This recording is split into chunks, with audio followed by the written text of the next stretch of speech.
Welcome. Welcome into the stream, ladies and gentlemen. Ahoy. How are you all doing, first of all? See this beautiful man up in that top left corner, right corner. I know directions. Right there. It's my left, your right. That beautiful man up there, that is the man who wrote that absolutely fucking banging track that you just heard. Do yourself a favor. Go click the link somewhere, probably right down here if you're on desktop. That way, too. It's to my left, your right. Go check out Reset Vibes, man. Make some amazing music, and we're going to get a little premiere of something here a little bit later today. But also, if you keep putting your finger on my face like that, I'm gonna bite it. I'm gonna not do that. I'm sorry. What is up, JD? How you doing, man? Tainted, how you doing? Hello. For those of you who do not know, Wait. we are joined by three absolutely beautiful, beautiful people up here. I actually pointed the right direction Proud that of I you. meant to. Let's go. One of my oldest friends. We have Ethan, aka Sergeant Sparklestein. Hey, hey. And we have up here in the middle, we now get to see the physical form. We are actually going to get to see the bookworm themselves. We are joined by Book. Hello. And that's good because you Ready for some shenanigans. we're gonna be ready for some major shenanigans. Oh, God. I after Josh's message in our private Discord for this the other day, or I think it was last night. It was last I night. was like, you know what? I'm just gonna kick one of the things I had planned to make sure that it doesn't take too much time. This was a legit conversation that we had because of that. Because all of us are so chaotic. Because you said that there was going to be a lot of shenanigans or something. So I was like, you know what? I'm just gonna make sure that we have plenty of time just in case. 270, I appreciate you hanging out so late with us, my friend. Up there in your top right corner, because I actually called it right this time. I know, it's hard to tell where the green screen is. Everything is a mystical, magical world where half my arm is missing. We are joined by Josh, aka Reset Vibes, the absolute legend and one of my dearest friends. It's true, they are hetero husbands indeed. And then, for the first time in quite a while, ScorpDerp Studios is actually whole. We are joined by my lovely and amazing partner, Caitlin. And we are here for a one-page RPG. For those of you who do not know what a one-page RPG is, it is very, very simple. It's just an RPG with some very simple baseline rules. Makes it nice and easy to just roll some dice and get things going. Obviously, we did a little bit more prep than that. Because it is me. We actually had some time to play this one out. I think they would actually be more surprised that you put prep work into this than that you didn't. That one stings because it's true. But yeah, so we're going to be doing a Grant Howitt One Page called Dead Channel. Essentially, it is take a, B-horror movie and turn it into an RPG. It should be fun. I'm not scared. You shouldn't be. There's not really anything too terrifying happening in here. I think the scariest thing is Sean's hat. That's fair. That is very fair. It happens to to disappear into the ether.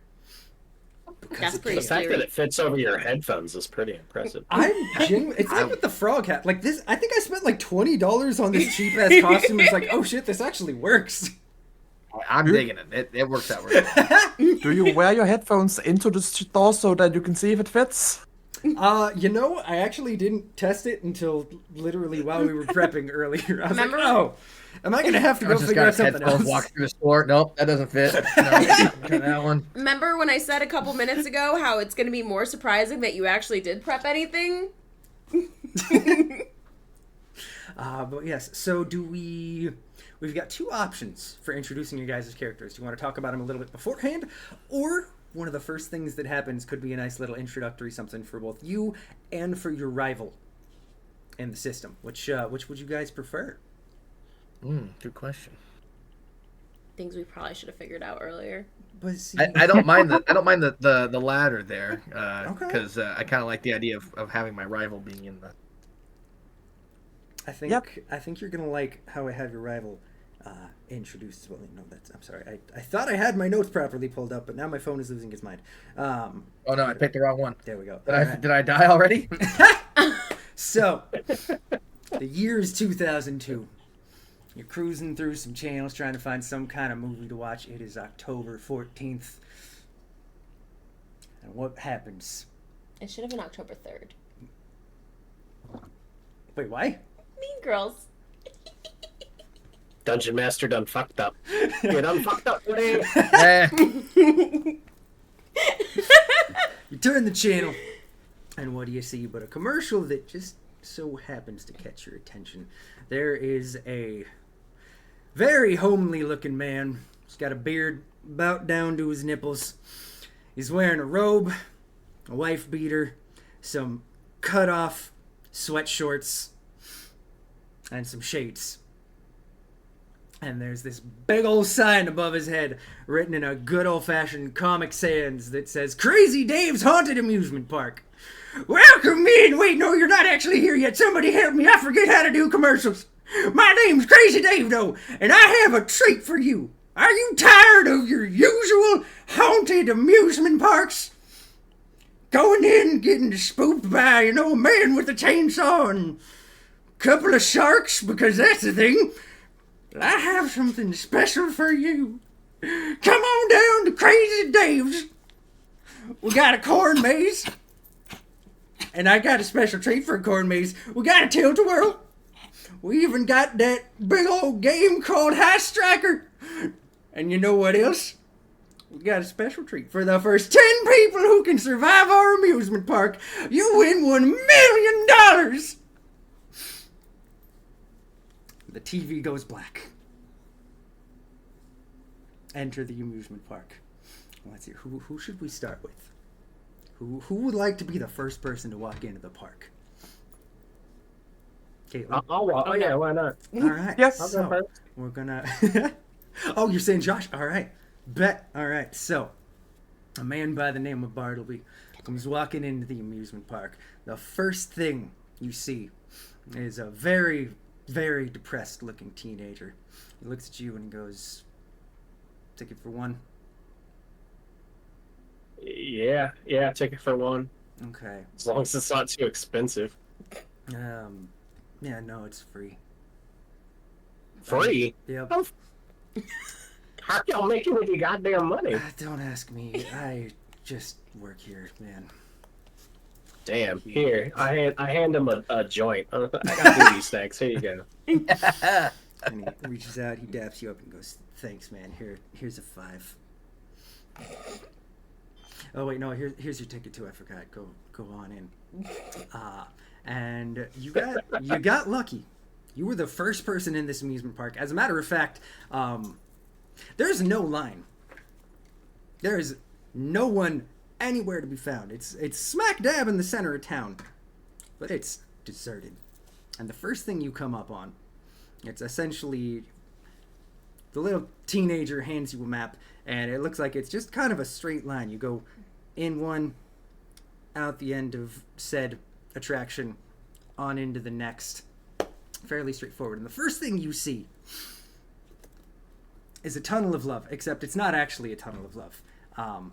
The proprietor of this place has so very carefully slapped a big ol' X with some duct tape over the love, and written out terror in very terribly scribbled handwriting. Oh fuck yeah, that's my kind of jam. Let's go. One of the R's backwards. Yes. Hell It's yeah. the second R. Yeah. Fingers. And so it still looks exactly like a swan. There's nothing that's changed outside of... It looks like they drew a little bit of mascara and just a tiny red drop coming off one of the eyes to make it look like the swan's eye is bleeding. And it's... That's so bad. Somehow it's the exact same teenager who lets you into the park. And goes, you want to go, man? But first of all, how the fuck you taking tickets and running the rides, bro? Dave is, I'm not going to call him a slave driver because legally my contract says I can't do that. And then he just stops talking. you signed a contract?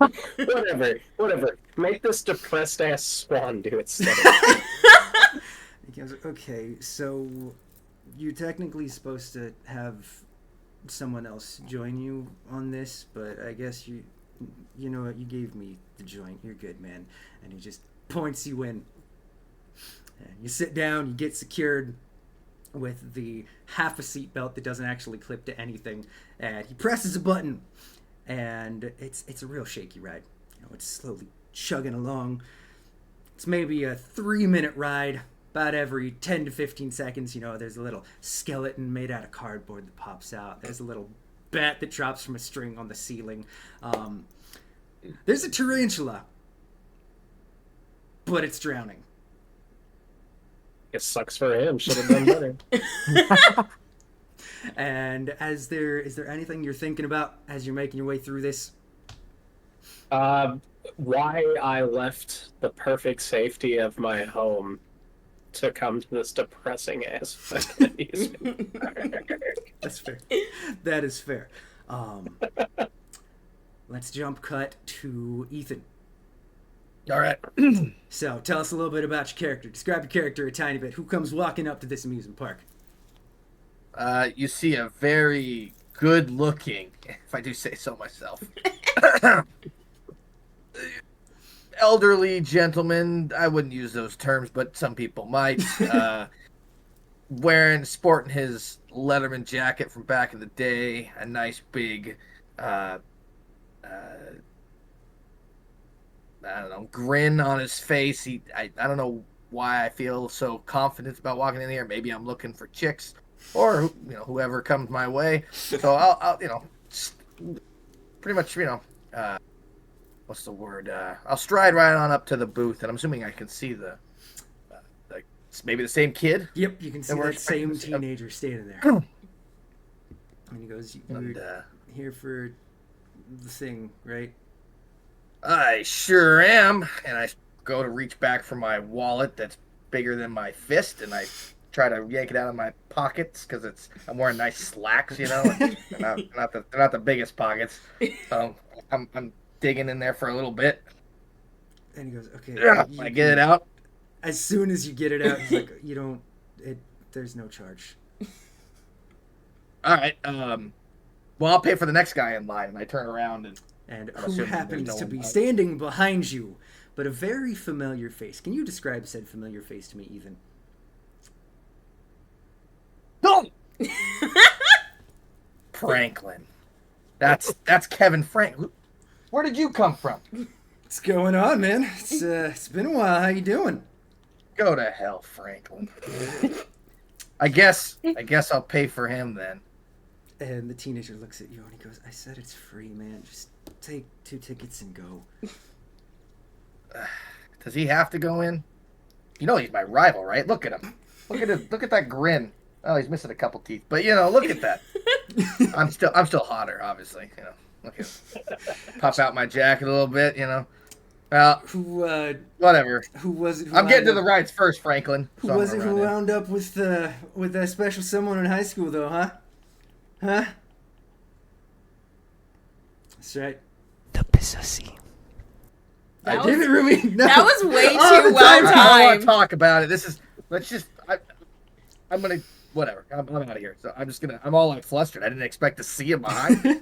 So I'm gonna like hustle through the turnstile or whatever and try to figure out how to dodge him, I guess. So you jump over the turnstile only to realize that it actually... of course I would. It isn't there.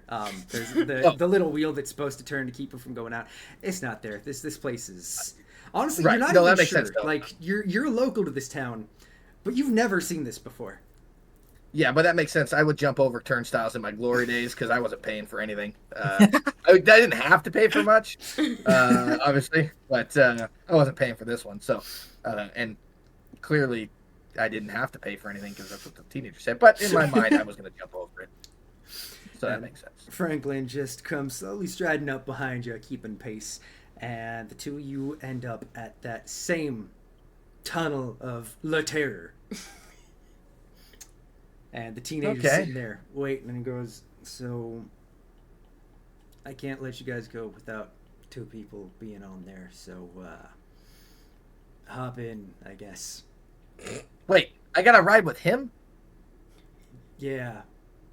You're too old for this. Just get in so I can press the button. How old do you think I am? I don't know, 87. Ouch, dude. What I'm is only specific- 69. All right, fine. I'm not gonna like it. I'm gonna sit on the right side. All right, and Franklin goes just skidding right across you, lands in smoothly, sitting next to you, and he just goes, ah. So what you been up to these days? It's been what, 50 years? You know, just what do I have to talk to you? I don't want to talk to you. I don't need to tell you anything. He goes, all right, man, if that's what you want to do, go right ahead. And you two sit in awkward silence as, you know, the hanging bats drop, the skeletons pop out. There's also a little zombie who just happened to just poke out at one point, but it almost looked like it wasn't supposed to happen. Because as soon as it came into frame, then it immediately backed away. And you and so Ruby, to answer your question, we have Ethan right here, Sergeant Sparklestein, and we have Josh, aka Reset Vibes, in that top right-hand corner. And you make your way out to the other end of the Tunnel of Love. Excuse me, Terror! And we're going to jump cut back over. I was recognized? You were, Book. The legend that is Book was recognized. We're going to jump right on out front. Book, my friend, would you care to introduce your character a little bit? Yep. My character is looking very old style. So, a lot of black high heel boots, black dress, and some white and black striped thigh high socks. Okay. With a big old shoulder bag filled with stuff. All right. Walking up to the entrance looking in. Oh, wait, yeah, I need to pay for. Here. Where did I leave my wallet? No, I don't think I had it. By the way, is this place actually haunted, or is it one of, or is it just the people with sheets again? I've been fooled before. So the teenager who was sitting behind the little desk there looks at you and he goes, "I don't know, dude. I just work here. Do you and your friend want to go in?" And he points at the person standing behind you. Tell us a little bit about the person standing behind you, Book. James, no. You're not gonna ruin this for me again. You're not gonna spoil everything and show how it's not a cult. This time, I promise, this isn't gonna be a cult. Okay, but, like, what if it isn't? Like... It isn't, James? Just, what if it isn't? Like, we don't know definitively. We don't know what this place is. We just came to investigate. That doesn't mean we have to assume that it's automatically going to be real. Why do you always do this? It's not haunted. I know it exists. Trust me. Don't just even because own a television. all the other times. How did we find out about this when we don't own a television? And so listen, we just did. Did. Teenager behind the counter just shakes his head and he goes, "Can you just go in the park or something? I don't care." And he throws 2 tickets out at you. I tries to grab both of them. Ha! You're not getting in. And James is behind you. He's like, "I mean, can I have a different ticket then?" And the teenager goes, "Dude, just go," and throws a ticket over at James. And the two of you walk in, and you see the, once again, dilapidated sign that says Tunnel of La Terror. Because Dave conveniently forgot to actually fully cover the L. Of course Dave did. He likes to pretend that it's French on it. I was gonna say he likes to pretend La that Terror. it makes it classy, okay? It's not run down. It's dignified. And that same teenager that you just saw, you didn't hear him coming. You didn't see him move. He just appears behind you, and he's like, "Okay, so the ride's for 2. You guys, I don't know what your deal is, but you two going together, or are you leaving the park?" Fine, I guess we go together. By the way, are you a ghost? I didn't hear you. Come. Are you a twin? I legally can't answer that due to my contract, and he walks away. but doesn't actually walk away. He just kind of takes 4 steps away, turns around, and just starts essentially like, are they gonna go and get on the machine, or can I leave? And so, James, before you even have the chance to decide where you're gonna sit, he goes jumping right on in to that left-hand seat of the swan with the bleeding eye. And he goes, all right, are we doing this? Are we gonna try and figure out if this place is haunted or not? Okay. And I jump into the right. It gives you a little punch on the shoulder, and then the right starts moving. And it's just as we've seen. The first thing that pops out is a little cardboard skeleton, followed by about 20 seconds later, a little bat on the string drops down. This time, it's looking a little bit more threadbare. It's kind of, that bat is barely holding on. There's like 2 threads holding that thing up. The tarantula's officially stopped moving now. I fully scream when I see the skeleton. James is like, really? Come on, we're trying to make this a thing, right? We're trying to be legit. You can't jump at a skeleton. It's cardboard. We've talked about this. It's not real. And then, just as you're about out, you can't help but feel like something is watching you. And we jump cut back to the front entrance. One final time. Introduce us to your character. I am a teenage girl who looks oddly like Amanda Bynes. And I just go kind of skipping on up to the counter and see a teenager in front of me, and I'm just like, oh, I haven't seen you around school, and I thought I knew everybody. Hi. I'd like to go in, please. Are you all that era Amanda Bynes, or are you broken down, busted Amanda Bynes? All that era Amanda Bynes. Okay, I kind of figured. It's young Amanda Bynes. So straight up, 2002, Amanda Bynes. Like, Yes. Yep. The teenager behind the counter goes, I'm not from around here, and he hands you a ticket. Thanks.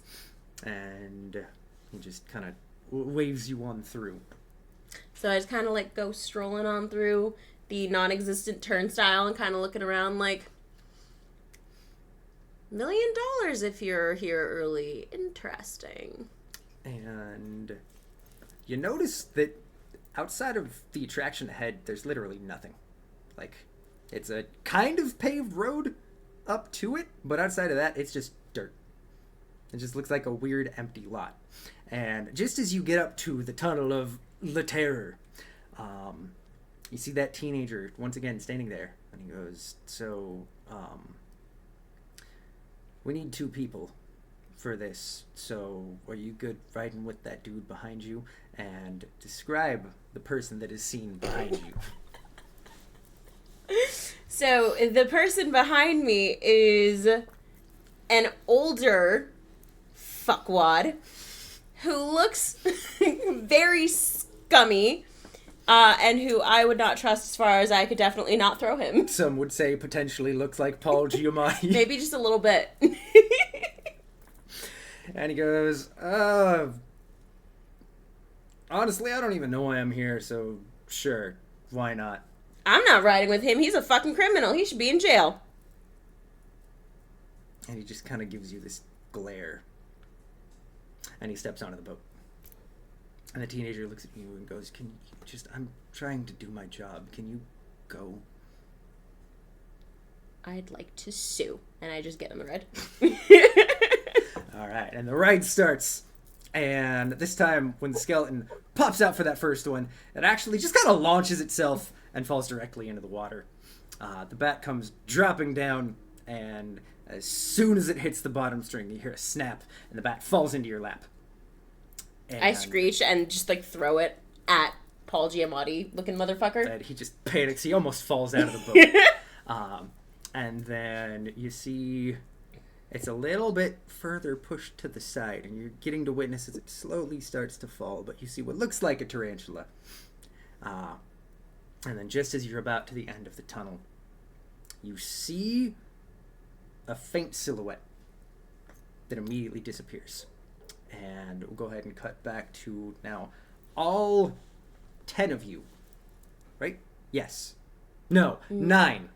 All 9 of you because Bartleby was on his own.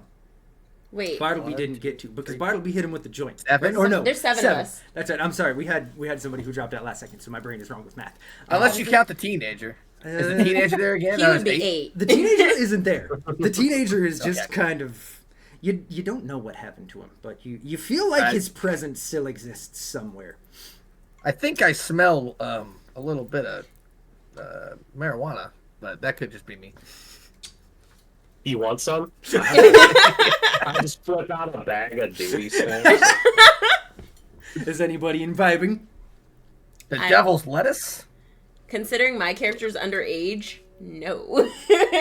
Again, this is all that era Amanda Bynes. And I feel like all that era Amanda Bynes was getting from. She just wasn't outwardly showing. Fair. And the only person in the group who reaches out is Franklin. And he goes, I'm cool, man. I'll take a hit. And he goes and tries to take a really fat rip and immediately starts coughing his lungs out. You can tell that this man is... To say he's holding on to his glory... So cool. Yeah, even fucking... So cool, dude. Yeah, even joint, dude. And so now you 7 are all together. There's a path ahead to the next little attraction. Is there anything you want to ask each other, anything you want to say, or just moving right along to the next little spot? Is anyone else like super sketched out and feels like we probably shouldn't be in this place? The only person that shouldn't be in this place is this guy right here. On the contrary, I really want to be here. And okay, look, remind me, what is your rival's name again? James Owens. That's it. Okay, so James looks and he's like, I mean, hauntings aren't real. Like, there's gonna be nothing here. So, what's the risk of getting $1 million for no admission? And Frank, I'm just glad that I'm the hottest one here, so that works out for me. I pop my lapel out again. I just kind of stare in confusion. Just like, I mean, Whatever, little girl. It's chiller than being out in normal society, I guess. And just as you finish saying that, you come up on the next exhibit in this amusement park that is supposedly haunted. And you can't help but notice that the same teenager is there. Something seems a little bit off, but he's still there. And again, at any point, if anybody wants to like roll for anything, feel free to shout it out. It's not just narrative. We do, it is tabletop RPG. We do have rolling things to do. So if you want to like check anything out or do anything, feel free. So I barely read the thing only to do my character creation. So I have genuinely no clue what we can roll for in this. It's really simple. It's really simple. Just to kind of so we just came out of the tunnel, and now what you're saying is how it's designed is we go from one attraction to another. It's kind of like a pathway, kind of like a maze-ish kind of thing. Exactly. And you can't help but notice that if you did look off to the left and right when you got out of that first amusement exhibit, yeah, it looks like just a cosmic, never-ending blackness to the left and right. So I guess what my concern was, now I'm not really scared or concerned at this moment as far as all these things jumping out. I just hate this guy. Okay, so I'm just trying to figure out if I can get away from him. So now that he's in here with me, I'm gonna the teenager's up ahead, right? Or is he with us right now? The teenager is about like 4 paces ahead, just standing at a booth in front of the next exhibit. Okay. So I'll be like, hey, did you guys see an exit door? I gotta get out of here. This isn't worth $1 million. Not when I'm about to deal with Franklin here. And from up ahead, you hear the teenager shout, "You signed a contract by accepting the ticket. You legally cannot leave until you're done or dead." Meanwhile, Yeah. So I'm gonna walk up to him and try to intimidate him and try to see. Oh yeah, I did not sign anything. You gave me the ticket. I need out of here. So for everyone watching right now, so the system that we were playing with is a very simple one. So you have 2 essentially, like, do they call it traits? I'm trying to remember. Character types. Character Yeah, types. yeah, there you go. So you Yeah. have a primary and a secondary character type. So every time you do an action, you want to try and carry it into your primary character type, at which point you get to roll 2 d6s. Anything that is below a 6 is going to be a failure. But rolling 5 or a 6. Exactly. A 5 or 6 is a success. Anything below is a failure. If you are able to wrap your secondary character type into it as well, you get an extra d6. And then there's also a risk factor system that we'll deal with at some point that involves rolling some red dice. Thankfully, no harm can come from failing a dice roll. That isn't one of the risk factor ones, but it still makes for fun narrative choices. So you're going to try and intimidate this teenager. Yeah, so I'm assuming I'm gonna try to be more aggressive. Okay. At least with that part. So I don't think I could use my primary. I think I'd only be able to use my secondary. I was going to say, I don't think that Hot is going to come into this. You're not I- trying to seduce I him. am You're not. trying to scare him. I'm not a creep or Sexy people pedophile. intimidate So people. I'm judging this kid as being like 50 years younger than me, and I'm no way trying to seduce him. At least my character. You guys can do whatever you want, but I'm not doing that. All right, so go ahead and give me 1d6. Okay. That's a 2. And so the teenager looks at you and goes, have you ever dealt with a contract before? I've done with tons of contracts. Have you ever agreed to any kind of terms of services? You're always supposed to read them, especially when it comes to any kind of updates or anything. You don't just skip it, you read it, right? Can I pull out the ticket and see if there's something written on it? Is there like the contract on the ticket? And on the back, you can't make it out unless you had a magnifying glass, because it looks like it's just like 0.25 font, but there is a long line of text on the back of that ticket. I pull out my little magnifying glass for breaking up nugs. And start reading the back of the ticket. And the ticket reads, by entering this amusement park, you have legally allowed yourself to potentially be dead, be absorbed into a cult, be attacked by vampires, zombies, whatever it might be. There is no repercussions for Crazy Dave or Crazy Dave LLC. And you legally cannot leave the amusement park unless You you are mean dead. crackhead Gandalf? He's official enough to have an LLC. Damn, That he Dave. is. Dave's legit. He's trying to go legit these days. I I guess. said I sold my cardboard home for this license. I pull out my magnifying glass from my bag and I go all the way up to the teenager and just look him all over, start poking different places to see if I think he's a ghost. Remind me, Book, yours is Weird and smart. Okay. Yep. You know what? We'll essentially let you have an investigation roll on this one. Go ahead and I'll give you 3 d6s on this one, because I feel like it's gonna be you're trying to see if you see anything off with this guy. Yes, and I'm doing it a very weird way.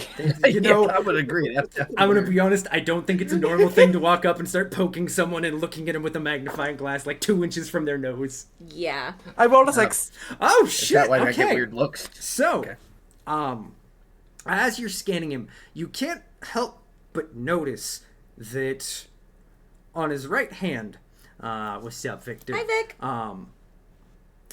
There's a weird little marking on the back of his right pinky. You can only faintly see it underneath his fingernail, but it kind of looks like a pentagram. And By the way, what is his reaction to this? he is surprisingly neutral. So he seems like he's beyond ever caring. He seems like he's like about as dead inside as you could ever imagine a human being, if he even is a human being. And he looks down as he notices you see his pinky, and he goes, "Don't ask." I'm gonna ask. I ask. Yeah, I'm I'm asking Look, too. it's I occult would, stuff. I would very much like to know what's going on, because I didn't realize that I was not allowed to leave, and there is pure blackness all the way around us, and I don't like any of this. So I'd like to leave, please, if that's possible. In this moment, James looks at you and he goes, wow, so no, this is all a part of like the costume and it's all for fun. This is nothing. It's not the occult isn't real. Like this proves nothing. This proves nothing. And the teenager kind of hides his hand behind his back and he goes, okay, so are you going in, or like what are you guys doing? Yes. No. I'd say no normally, but there's no other options I see to leave, I Well- guess. So What are we going into? So- exactly. As that's a good question. everyone else outside of what was your character's name again? Kaylee. Kaylee. I'm sorry. Kaylee. My lore of the movie is a little rusty these days. Outside of Kaylee, who has said no, Bart, you look up and you notice that the sign up above it actually looks a little bit better this time. It's all etched pieces of mirror. So essentially it's carved out letters using mirror that says Maze of Mirrors, spelled M-A-I-Z-E. Wait, so we're going into a corn mirror maze? Yes, you are headed into a corn mirror maze. And I mean, that sounds pretty rad. the teenager looks over at Kaylee and he goes, remember the part about can't leave? So I follow everybody else. And as you all start to enter, he reaches his arm out and he goes, okay, so this isn't a normal mirror maze. This isn't a normal corn maze. As you can see, Crazy Dave combines the two tropes to make something unique. I'm sorry, I'm legally required to say these things.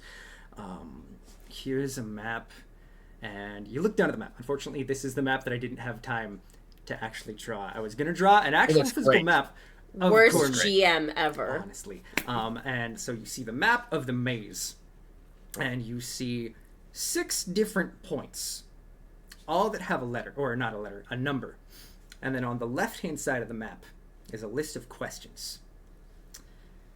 And as you're about to walk into the corn maze, the last thing you hear before the door that you didn't notice was actually there closes, the teenager goes, I hope you've brushed up on your corn. And you start in the maze. So the way we're going to handle this, if anyone wants to try and roll a smart, they are more than welcome yeah. to. I have smart as my Whenever it comes time to main answer trait. this question. Or if you would like to take a stab at my corn-based questions, that is also always an option. So you start walking in, and you make your way up to the first marker. And it's bizarre, because the moment you all step foot on this spot that clearly has a number 1 on the ground, and it's a weird mirror maze. It's obvious that it's a mirror maze, but there's just like ears of corn taped to mirrors. There's a couple of stalks here and there, but it looks like he just kind of repurposed a mirror maze. And the next thing you know, over the loudspeaker, you hear, how many kernels does the average ear of corn have? A, 200, B, 800, C, 675. All right, would anybody want to take a guess? Can I roll a smart? You can roll a smart. All right, take my fun away of trying to make you guys learn things about corn. Why do you care so much about corn? It's got the juice. This is the It's one that got the actively hates TikTok. I do. Hey, I got a 5, but smart is my, like... Okay, so go ahead and roll. What's your secondary? You're smart and hot, right? I think so. So you'll get 2 d6s. So you can roll another just to see if it ends up being more successful. I got 7.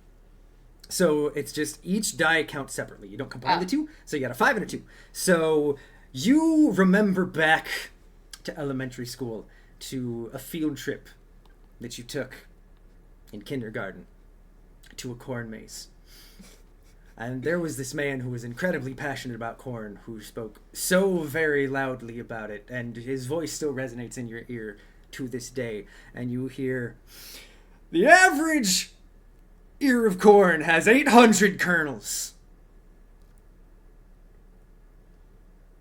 I love the fact that when we eat an ear of corn, we're eating 800 kernels and our body cannot digest corn. Fun fact, this entire thing was just a ploy to continue being an educational channel. Corn sounds really good right now. Honestly, though, I could go for some buttered corn. This stream sponsored by the corn industry. I want some cornbread. Ooh. That That does sound dank. Did that corn maze that you went to have a shark that came out of the water in the lake that was near there? Yo! I've actually seen video of Okay, so, like, fucking Lakeview Farms out in Stepping out of this Cornelius, real Oregon, quick. if I remember right. we actually just a couple of weeks ago watched a home video from when Sean was, like, 2 of his family going to that freaking pumpkin patch and going through that little lake and seeing the little shark come out of the water. I gotta admit it, actually, I get why baby Sean was scared of it, because that thing was weird. I mean, worse things would come out of a lake. There could be a Jason in there. I mean, if go. you're from South Sure. Florida, That's alligators just come popping out of lakes all the time. That is fair. And water moccasins. So as this memory comes flooding back to you and this voice, for whatever reason, resonates, you look at everyone and you say, The answer is 800. and he goes, over the loudspeaker, you hear, "You gotta make sure to go the direction!" And looking at the map, you can see that at the fork that you're at, excuse me while I hide this so you don't get to see my corn facts. I'm not reading your corn facts, Sean. You just want to learn my corn! I'm just excited to learn about corn. You see that A is left, B is straight, and C is to the right. So B was 800. Straight. So you tell them to go straight ahead. And I go I'm a right. little curious what is in the other directions, though. okay, so I go right. so Bartleby Fuck society, decides I go right. Bartleby decides that 675 is the right answer. Book, are you going to follow, Pointy ears. or are you going to go to the left? I'm gonna go to the left. Okay. And James is going to follow you, and Ethan. I'm gonna. It's been a while since I've been in school, so I'm gonna take. What's your name, Caitlin, again? Kaylee. Kate, I'm gonna take Kaylee's option there because that sounds pretty good. It's a nice even number and everything, so I'm just gonna. I'm telling Franklin he should go follow Bartleby over there. And Franklin puts his arm around you very uncomfortably, and he goes, "So we're going this way, right? 800, huh? That's a fun number." So the three of you continue off ahead. If you add another 8 to the end of it on a calculator, it looks like boob. So the three of you continue on ahead, and faintly in the background, Bartleby and, I'm so sorry, Book, what was your character's name again? Sylvia. Sylvia, thank you. I should have actually written it down. Bartleby God, and Sean. Sylvia in opposite ends heading towards... You're getting close to a dead end.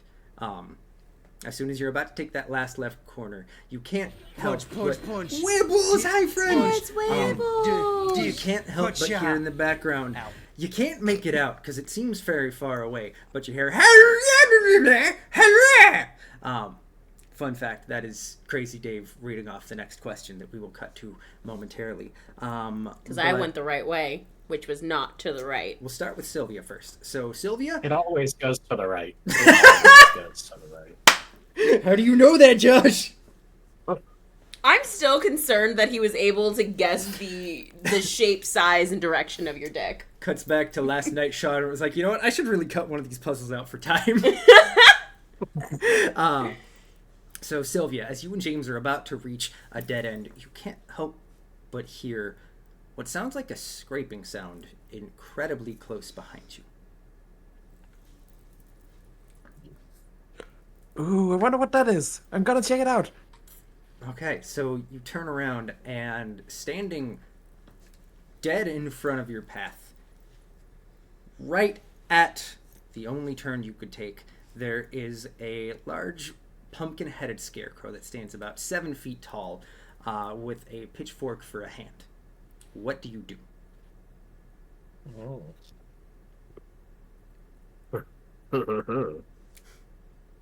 I need it again. Was it standing in my way? So, the only way you can continue is there's a left turn that immediately hits a wall. So it is now the only thing between you and getting back to the path.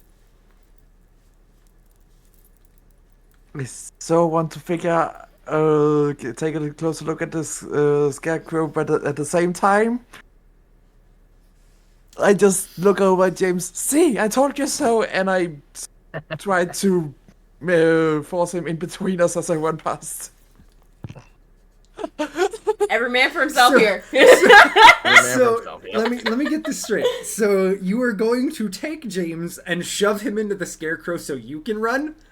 Yep. Okay, remind me to never So- go to a haunted house with Buck. Remind me. Yep. What is your character's risk I was factor? thinking the same. Morbid curiosity. Okay, so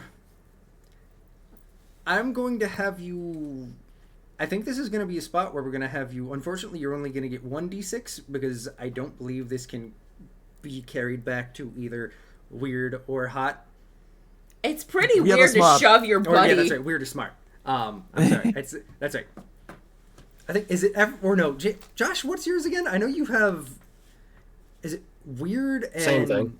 Okay. Weird and smart. Okay, cool. I got my characters mixed up. So go ahead and give me 1d6 to see if you can manage to shove James into the scarecrow. I rolled a 1. Okay, so now we get to break out the red die. So the way red die work in this is when it comes to your risk factor. Let me pull the page back up so I can make sure. This definitely, I feel like, falls within your risk factor because it is your morbid curiosity that's causing you to want to, continue to investigate, but also you're trapped and you have nowhere to go. So I'm going to have you roll 2 red die, which are going to be 2 d6s. And so if it's anything other than a 1, nothing happens, if I remember right. Yep, that sounds right.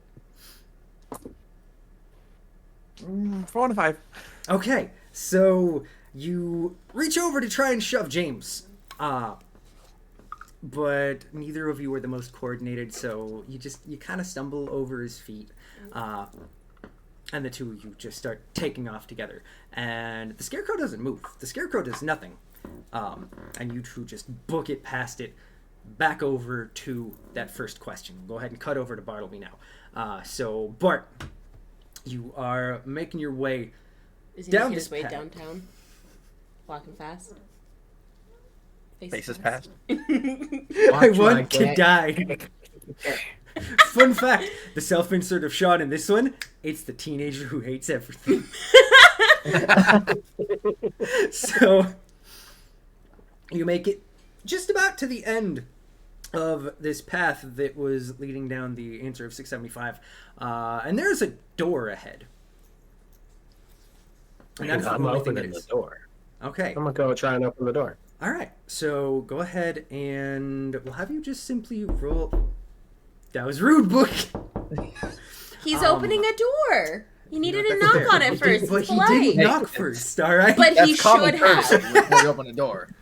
I'll go ahead and have you do just 1d6 on this one. All right. Fuck yeah, 1. Let's go. Roll the 1. All right, so you reach out, you grab the handle on the door, you grab it as firm as you can, and you get ready to yank that door open, and the doorknob just falls off, and it turns out that it was actually just a painted-on door with a doorknob very, very haphazardly duct taped to the wall. And Gotcha. fucking crackhead Gandalf at it again. All right, so are you gonna simply go back to where Sylvia was? Yeah, I'll go back. I'll go back, and on my way back, I pull out another bag and I eat a random piece of candy out of the bag. All right, you know what? Give me a d6 roll. We're gonna roll for dankness on this one. Hey, 5. All right, so it's not the dankest thing you've ever had, but it's up there. That's a solid gummy you just pulled out. That was from your high tier stuff. So you and Sylvia now managed to meet back up at question number 1 once again, and over the loudspeakers. I'm not going to do it again for the sake of Caitlin, but you hear the same question repeated. I suppose we should go in the same direction as Kaylee. I suppose she was not incorrect. Yeah, I hate the fact that the young ones are always right. And James goes, we're not gonna talk. You know what? No, let's just go. So you all reach. What was your? Kaylee. Not Keely. What was the? I can't remember what your rival's name was. It is. I don't remember what it We is. should either. just say that Marty. We should just say Marty, it. that's right. No, it should just be party. That's it's literally It's just Paul Paul Giamatti. It's If you ever fine. play someone that's likable, Paul Giamatti. But see, here's the thing. It's spelled Paol and Giomati. All right, legally it's changed enough. This isn't copyright infringement. We're good. You can't sue me, Paul Giamatti. Scum of the that's what earth. he's doing. He's searching Twitch streams to see if anybody uses his name or he doesn't approve, so he can sue. So you reach them and Franklin and I'm so sorry, Ethan. What was your character's name again? I really should have written this all down. Oh, no, you're good. My name's Danny. Danny D. Danny, that's right. Okay, so Danny D? So Franklin, Danny, Danny D. Kaylee, and Paul Giamatti. Changes it in notes. And as you three all reach that same spot, the question repeats again. Corn cobs always have a redacted amount of rows. Even or odd? We're a little smart this time. Okay, Josh is going to give it a roll. Yeah, that's a one. God damn. Dumb. I'm just smart, but I'm fucking dumb. So I Which one do you think get a pick there? this is how we're going to handle this. So whoever rolls the smart, if you succeed, you get the answer. If you fail, you have to actually guess. So a reminder, the question is, do corn cobs always have an even or odd amount of rows? I'm gonna say odd. Okay, so at this point, you have a path straight ahead and a path to the left.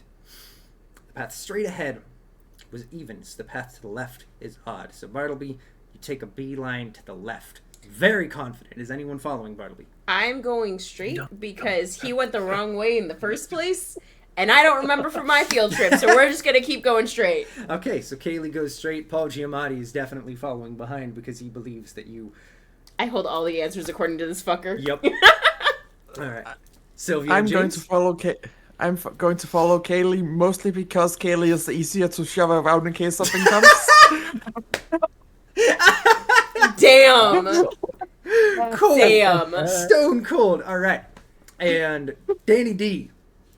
Which way are you going? Are you following? Which way's Franklin going? Is he I think Franklin's probably gonna wait on you. Franklin, he goes, you know, my days of leading are in the past. I'm going to follow them. And he starts going straight. well, I'm going left. Here we go. All right. So, Going to catch up with Bartleby. Danny D Yeah, and Franklin. I run. As fast as an old 69-year-old can run to catch up. You know, I have to say, Sean's dad is actually 69, and I think Keith could actually still probably fair. run. Could. But Danny D is not in the shape that my father is in. Danny D. No. Danny D gonna- thinks he's in good shape. I have a He question. thinks he's attractive. And this is a potential character choice for you. Does Danny D do jazzercise?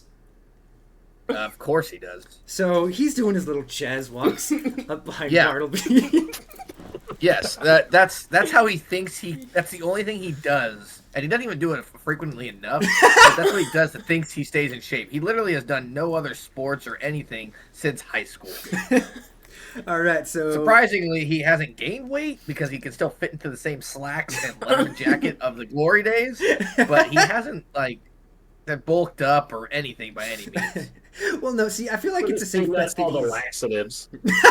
Yeah, that's true. He let's just say he cares a lot more about his appearance and his actual health. So the two of you make your way down the path, and just as Bartleby, it's very familiar. Just as that earlier one, where as soon as you were about to the end where you found that door, you hear off in the distance, And this time it's bizarre. Because at a certain point, you take a left turn, and the walls just continue to curve left. And so you were just... It feels like walking endlessly in a leftward circle. Question. We are walking through mirrors, or is just blank walls? Is there actual mirrors around us? There are mirrors. So every single wall is covered by mirrors.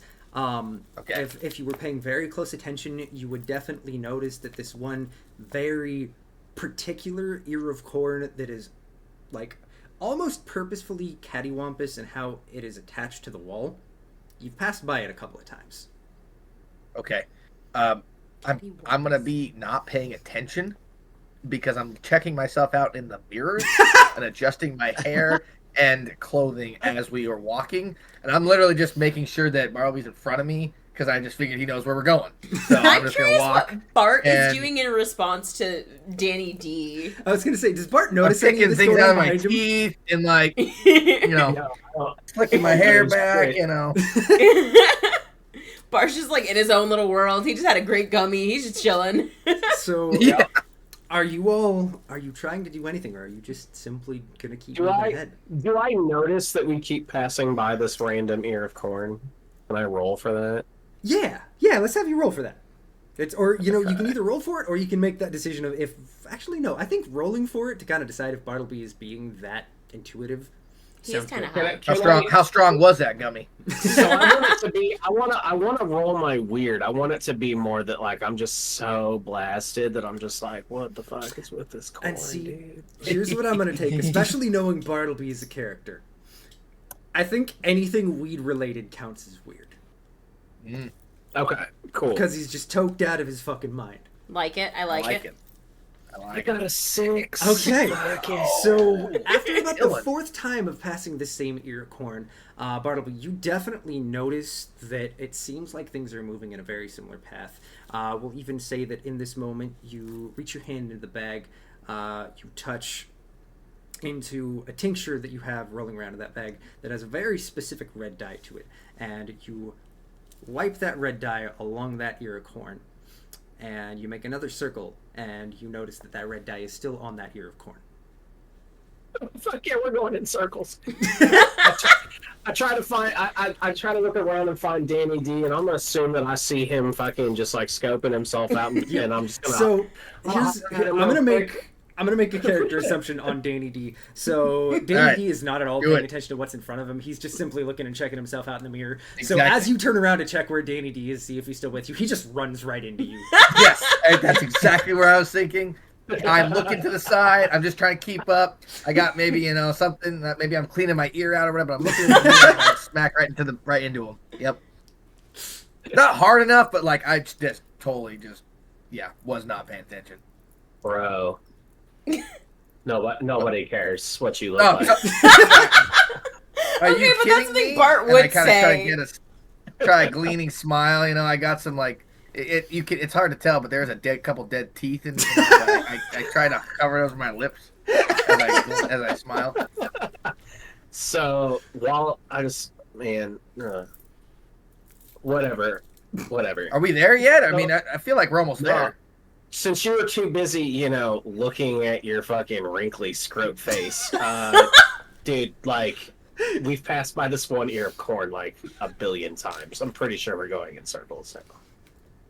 Let me take a look at this whippersnapper, and I go over there and I'm gonna see it. Like, what does it look like? What's it made of? So it's a regular ear of corn. Oh, okay. It is. He just it's literally really- taped Surprisingly ears of he corn literally to- just taped ears of corn. I thought it was Crazy paper. Dave. What do you expect of a man called Crazy Dave? I thought he literally printed out pieces of paper that had pictures of corn, and he just pasted them or that's- taped them to mirrors. I mean, you the will. cardboard skeletons before, I wouldn't put it past him. If you'd have been paying attention to the floor, you would have noticed that about every 12 feet there is just a single 8.5 by 11 piece of paper set landscape that just simply says corn. That sounds a little bit more appropriate for Crazy Dave than actually taking the time. He probably made the poor teenager actually stick all those ears of corn to the mirrors. Yep. You probably did. Probably. So Slave driver. I don't know. Should we try and walk backwards and see if we're not going in circles anymore? Like I don't. Clearly, this isn't reality anymore because we fucking are going in circles. In a mirror maze. Well, if you weren't on the devil's lettuce, we might be following the right path. So I'm gonna grab that corn that's covered in red dye and rip it off of the wall, and walk, turning around, going the other way, and see if anything happens that way. Like we'll just turn around. I'm gonna grab it. I'm gonna hold on to that corn. If I can I even rip it off the wall? But that was your guide. You very easily tear the corn off the wall, like surprisingly so. Turns out it was just simply stuck on there with some scotch tape. Dave, No surprise. he wasted his duct tape budget on the tunnel of Laterra. No expense spared by Crazy Dave. So the ear of corn falls off very easily, and the two of you start turning around, and you make one pass around the circle, and the ear of corn is back, and it's not in your hand anymore. I was like, can I look at my hand? Does it still have the red dye on it, or what's that? Does it still have the red dye? It still has the red dye on it. Okay, I'd like to grab it and then break it, try to smash it up, and I can roll for that and see how badly I destroy the corn. Break the curse. Break the curse, Danny D. Break the damn kernels. Break the roughly 800 kernels. I got a 4. Oh, wait. So, yeah, no, I got a 4. Yeah, I got a 4. So you rip it off the wall, and you were trying as hard as you can. You're reaching back into your football days. And as you try to break the kernel, you can't help but remember that shoulder injury that derailed your career and forced you to no longer be able to accept that scholarship off to very nice college. That's what it is called. Unfortunately, Danny D wasn't as good of an athlete as he thought. Athlete? Danny D went to community college. I don't know if that falls under something to prove or not, because I was trying to. Actually, yes, I like this. Okay. Let's go ahead and have you roll some red die. Let's see what happens. Okay. Okay, I got a 2 and a 4 in that case. Okay, so thankfully, Thankfully, I'm not that bad. nothing bad happens. And it takes every ounce of your might. You have to really, really dive deep into your jazzercise and start doing your little walk, and the corn just pops. And you turn around, and what do you know?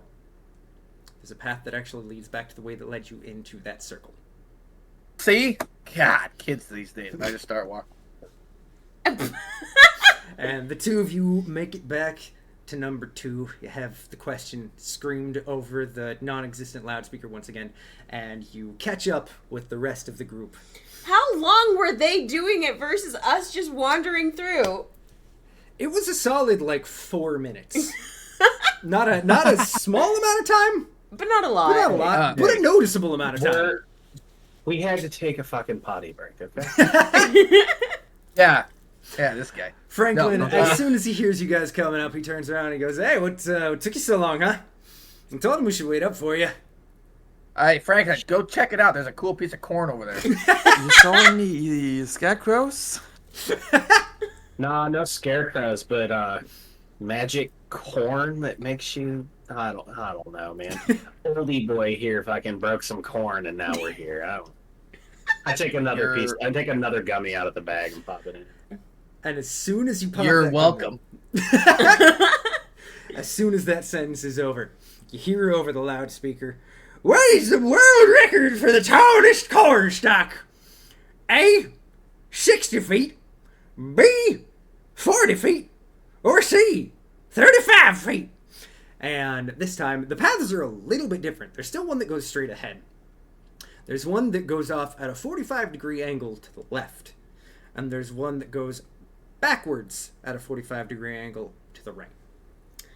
Can I roll my smart for this one? Does anyone else want to take a stab? Because I want to make sure everybody gets a chance if they wanted to roll through it. Mm-hmm. I mean, we've proven that I'm fucking stupid, so. Sure, I have a point in smart. Okay. Look, go ahead and give us a D6. I rolled a 4.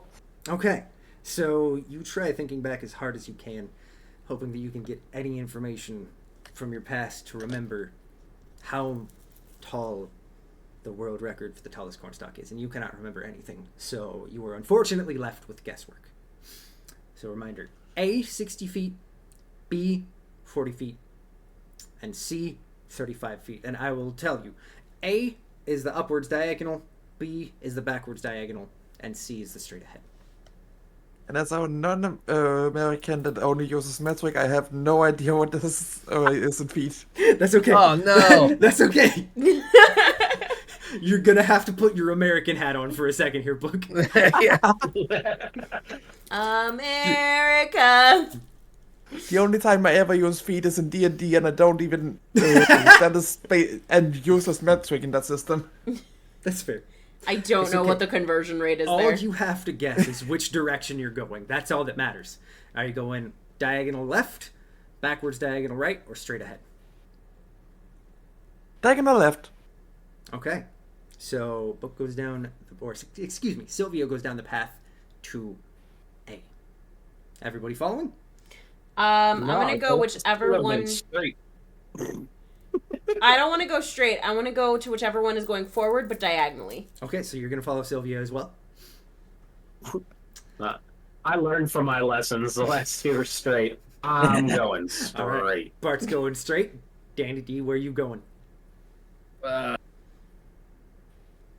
Last time I went, well, you know what? If I gotta save this guy again, I'm gonna go straight, just in case. We gotta keep an eye on him. And this time, Franklin is like, "Hey, we're going this way, huh?" And he follows along. And James looks at Sylvia going off to the left, and he goes, "I don't want another scarecrow. I'm gonna follow them." And he goes straight. So it's just, where's Paul Giamatti? This time, Paul Giamatti, you can't help but notice that you don't really know where he went. At some point while you were waiting for Bart and Danny to get there, what's up, Watson? Bestie! He disappeared. Good. Fuck Paul Seems Giamatti. like a very Paul Giamatti thing to do, to just disappear. Again, He I'm kinda legally did. required to say, this is not actually Paul Giamatti. I'm sure he's a lovely human being, or if he's done terrible things, I don't condone anything he's done. I'm not speaking of the real Paul Giamatti, okay? Don't sue me. But to be fair, there was a few years there that he just like disappeared off the face of the fair. planet. So like this is accurate to the lore. Welcome back, baby. Hey, and I'm glad you got to take off from work, Watson. All right, so we're gonna start with Sylvia and Kaylee, who took the 60 feet, being the tallest cornstalk answer. We were wrong, Book. We were wrong. And as you two are, it's bizarre. At a certain point, about 3 meters. Does that sound like a reasonable? You know, we're gonna say 40 paces. 3 About meters 40. is similar to 3 yards. Not quite the same, but yards Okay. and meters are the So, closest we're from gonna say metric 40. to American. We're gonna say 40 paces because that's definitely way too short. You can't help but notice that this diagonal path you were taking actually starts to climb upwards, and it's not as a stairway. There's no steps to it. It's just a about 30-degree angle going Just kind of a straight slope? up. Yep, just a nice slope. Okay. I'm gonna keep going. Okay. Yeah, I see. All right, you guys are gonna keep this. going. So you start making your way up, and it only takes about another 10 paces, and then you reach the top. And it's a fairly short hallway that you see this time. And as you see this short hallway, you can't help but hear in the background,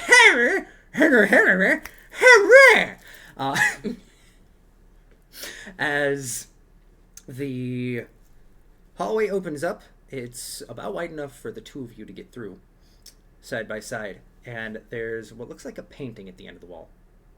And nothing else. So I'm gonna say I think this was the wrong way. I'm gonna go back that way. I think you should too. And I'm gonna turn on my heel and I'm gonna go back toward where we came There from. could be something behind the painting. Nope, I'm not doing it. I'm gonna keep walking. Appreciate you, Ruby. There Okay. could be something. So Kaylee's gonna make her way back to the group, where once again, Sylvia, a few seconds later, you hear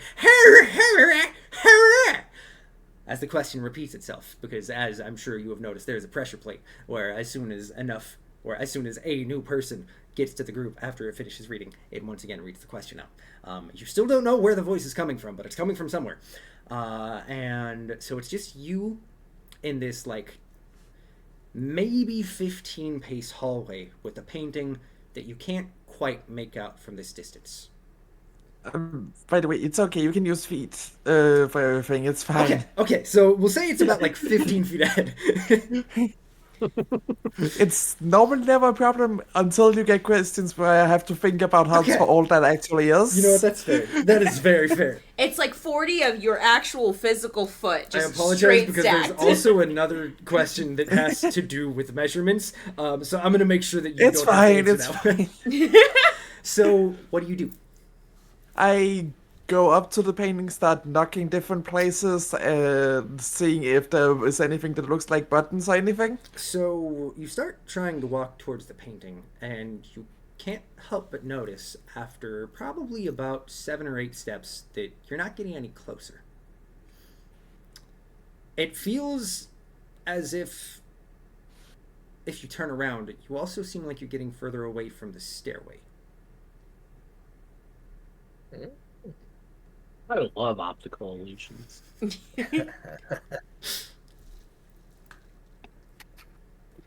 So I will leave it again. What do you do, Book? What's Sylvia gonna do? Okay, I'm going back down then. Okay. And as you start making your way down, you first of all, are you walking down, or are you taking this as a nice little fun slide? I'm tumbling. I feel like Kaylee took it as a slide too. Kaylee slides down smoothly. When Sylvia decides to make her way down, or was it her or she? I'm so sorry. It's her. Okay, her, perfect. Yeah. I wanted to make sure I was getting your character's pronouns right. So, starts to fairly smoothly slide, and then just goes ass over tea kettle falling down. And go ahead and just give me a single weird roll. 3. You got a 3. Okay. So you don't notice anything. And you make your way back to the group. So this time, as Sylvia makes her way to the pressure plate, you hear, "Where's the only continent that corn isn't grown in? A, Australia. B, North America. C, Antarctica." Which way is Australia? So Australia is Australia was B. Yes. So Oh, I thought Australia was A. Australia was A. So A is to the right. B is, it's weird. B almost looks like it's a little bit of an S curve.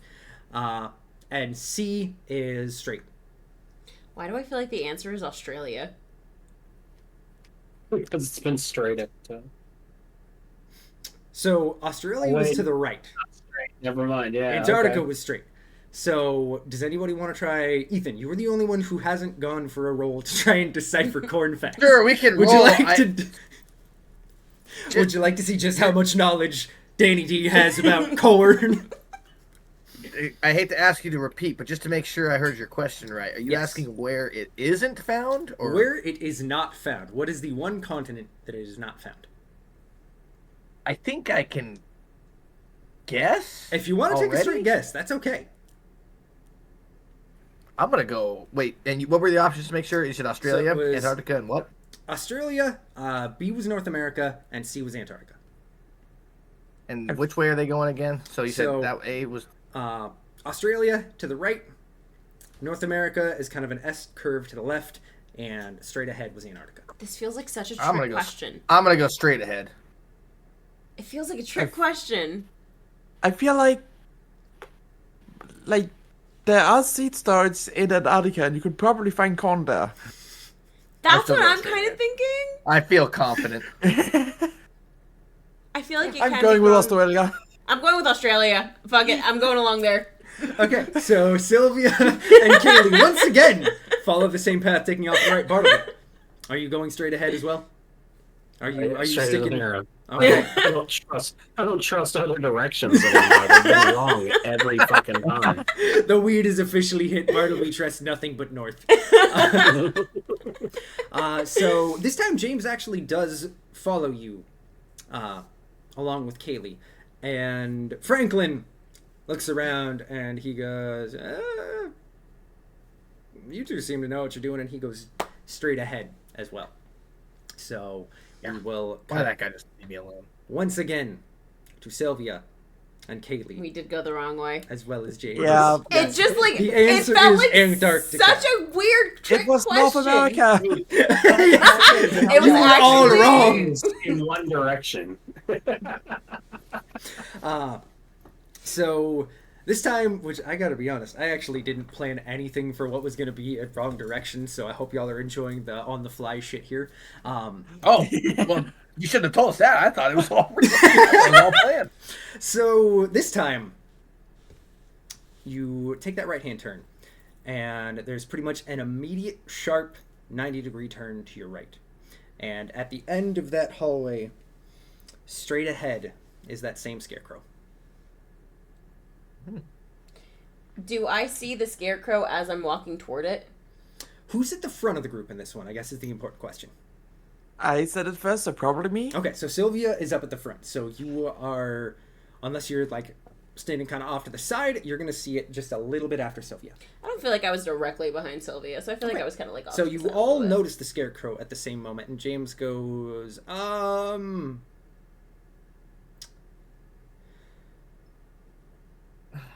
Is that same scarecrow? I'm like, I don't like the sound of that. I'm going the other way, and I just churn and I book it right back toward the middle again. Kaylee books it back. James goes, so, I Sylvia, what are we move doing? around a little. Alright, I move around a little. I want to see if it follows me with its head. So, you move around a little bit. Describe your movements for me a little bit here, book. I don't want to take any creative liberties from you.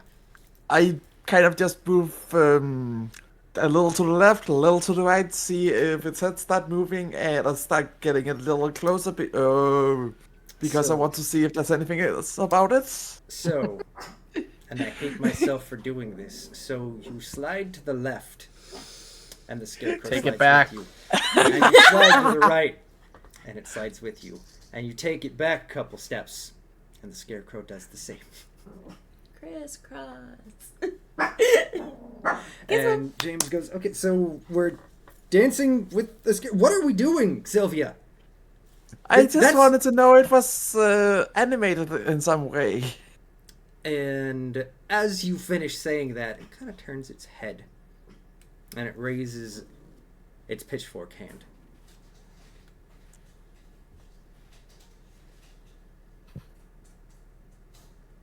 I really need to study these later, as I run back to with the rest.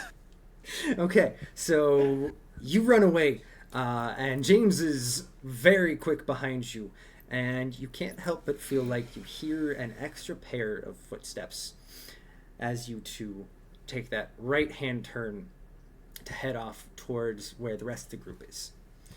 Also, cha-cha slide real smooth. I had to do it. I'm sorry. I hate myself. You So- should have ASMR whispered it. Cha-cha slide real smooth. This is going to become the motto of the channel. As Sylvia and James come sprinting up from behind, a little bit out of breath, as soon as they reach the group, you hear, "How many gallons of water are used to grow 1 pound of corn? A, 100, B, 91, or C, 3? Can I roll? You want to roll for it? Let's All do right. it. So Kaylee's going to roll. I got 2 4s. So Okay, so Cha-cha real smooth. how dare you? Okay, so I'm gonna have to do this. So you reach back into your memory to that same field trip to the cornfield. Jimmy, stop nutting in my chat room. I can't.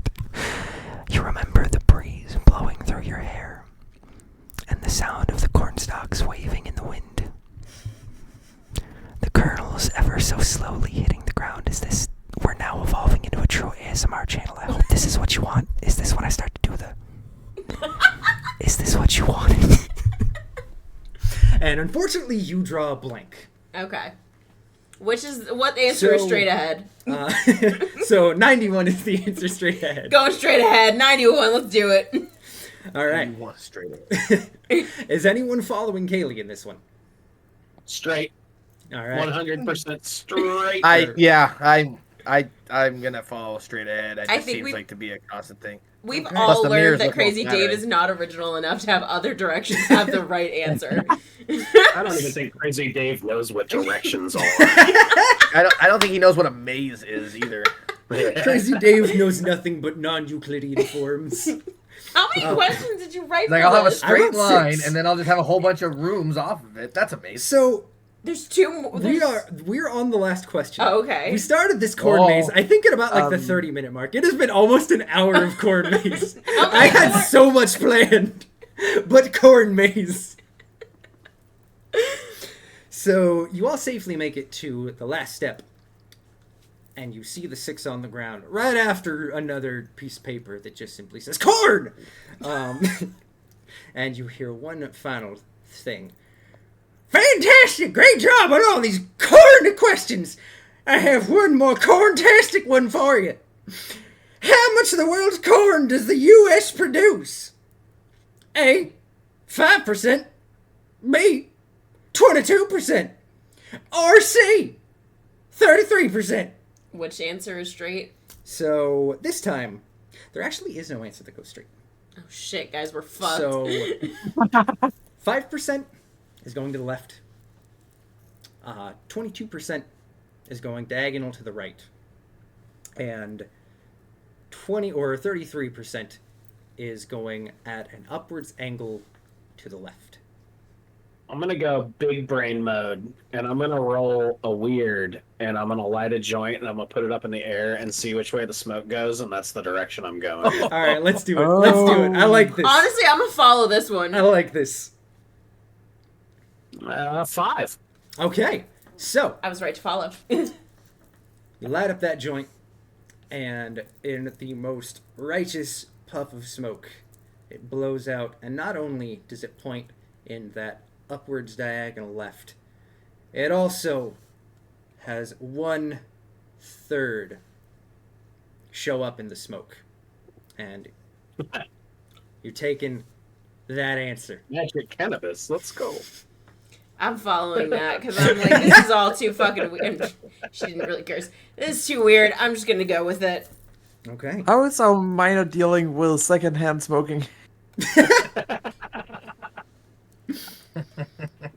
Okay, so everybody's following. It's 2002. I feel Yeah, like a lot of people totally were smoking. following. Yeah, that's fair. So you all make your way up, and at the top of this set of stairs is a doorway, and you make your way out, and it's a little bit different this time. So you're definitely outside. Now there's almost this like universe-esque pattern of stars in the sky, but it doesn't move. And it's just a simple We concrete sure? path straight ahead. Are we in an H.P. Lovecraft story right now? Are we Sean about to get does love devoured by an Lovecraft. elder god? I love those stories, Cecilia. All right. So, I researched them. so you make your way up to the next attraction. I don't know why it took me so long to think of that word. Is the teenager My there? brain is... Yep, so the teenager is there, but this time wearing a pirate costume. I did not plan on it. I was not thinking about that. Just So- because I don't remember anybody doing this, bro. What is your name? Like, what? How the fuck are you getting to each of these rides before we get to them? This is crazy. Legally, I can't tell you either thing. Legally, just whisper it in my ear. Be creepy about it. I don't give a fuck. Dave, Crazy Dave, excuse me, and you can't help but notice as he says Dave, he twinges a little bit in pain, and then it stops when he says Crazy Dave. He just never mind. So, congratulations on making it through the corn maze. Now it's time to prove your strength. and he snaps his Did fingers. you say poop my strength? Prove Poop your my strength. Okay, I'm out. making sure. Whoever takes the Oh. rankest dump. So Oh, he snaps his fingers, and right ahead of you, and Book, hopefully this is a reference that you get, in front of you pops a high striker machine. But what you see, and for those of you who don't know, that one of those- yep, it is Okay. the carnival game where you take a big hammer, you smack it on a little platform, and it has a bell that it can ring with this little thing that, with how heavy you hit it, it slides up the little metal piece. So it is obviously pirate themed, as you can tell. There's an anchor for the bell at the top. The hammer itself looks like an oar. And the teenager goes, "So who's first?"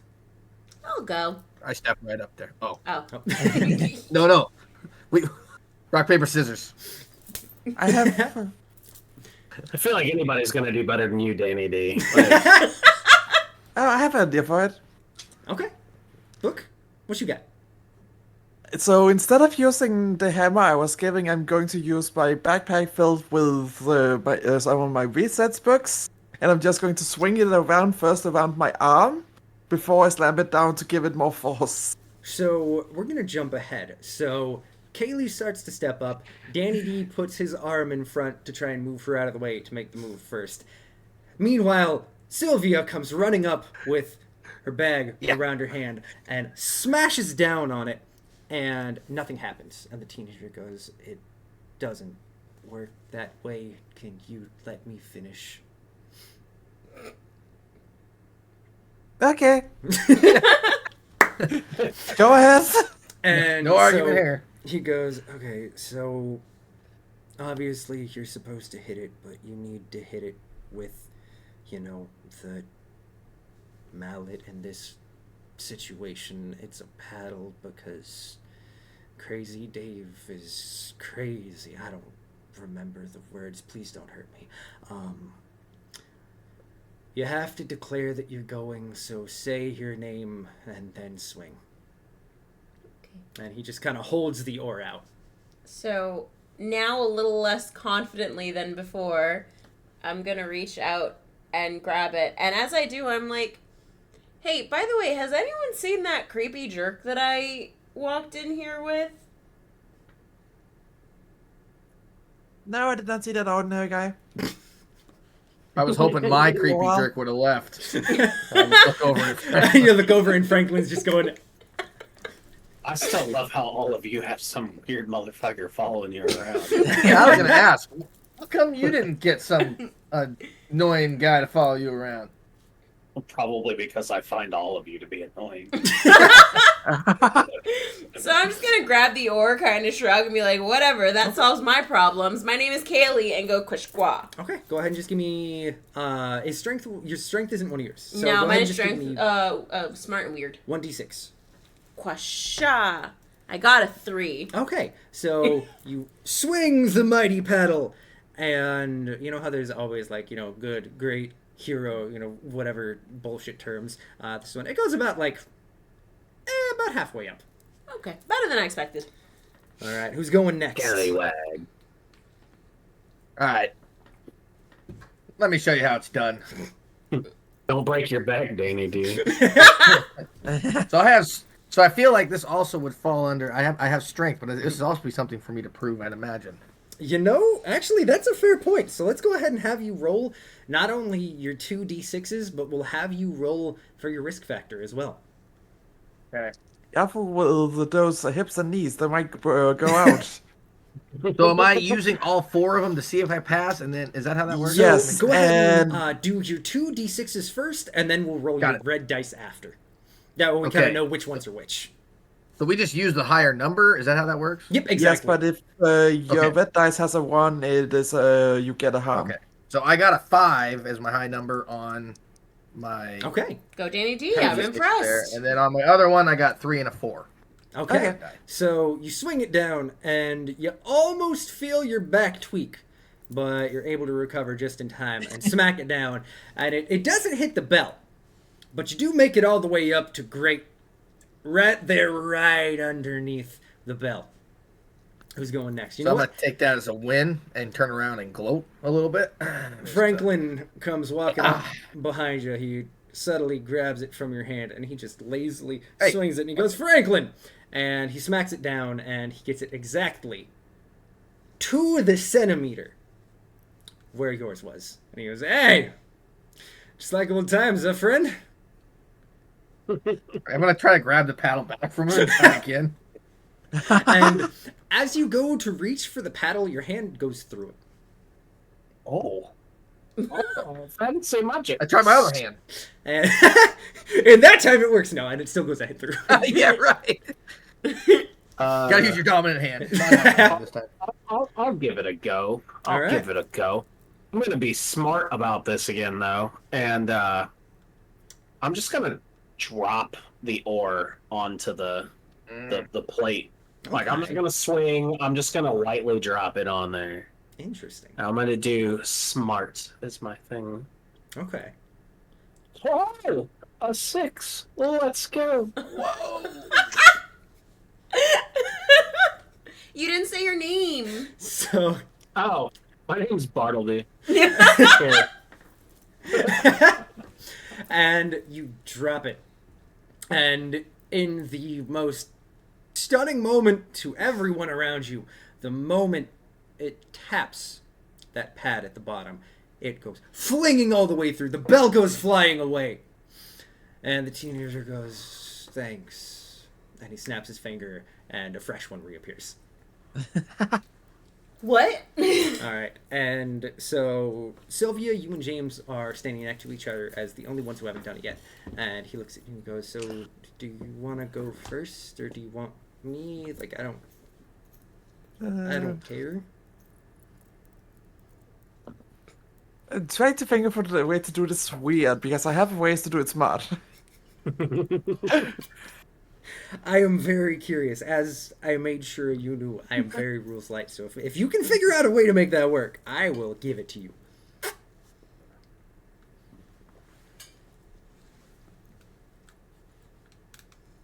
Um, Hey, welcome in, Saline. How you doing? All right, what you think? yeah, no, I only have smart. I am Okay. going to throw it at it instead and say Sylvia.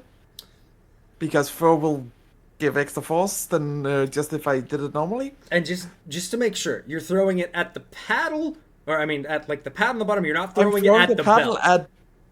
I'm throwing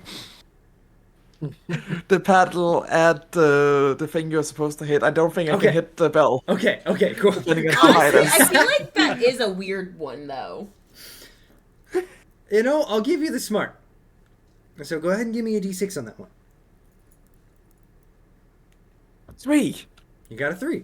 Okay, so you throw the paddle, and it unfortunately skips off the ground a little bit on the back end before it actually touches it, so it gets just about to the same spot that Kaylee's was.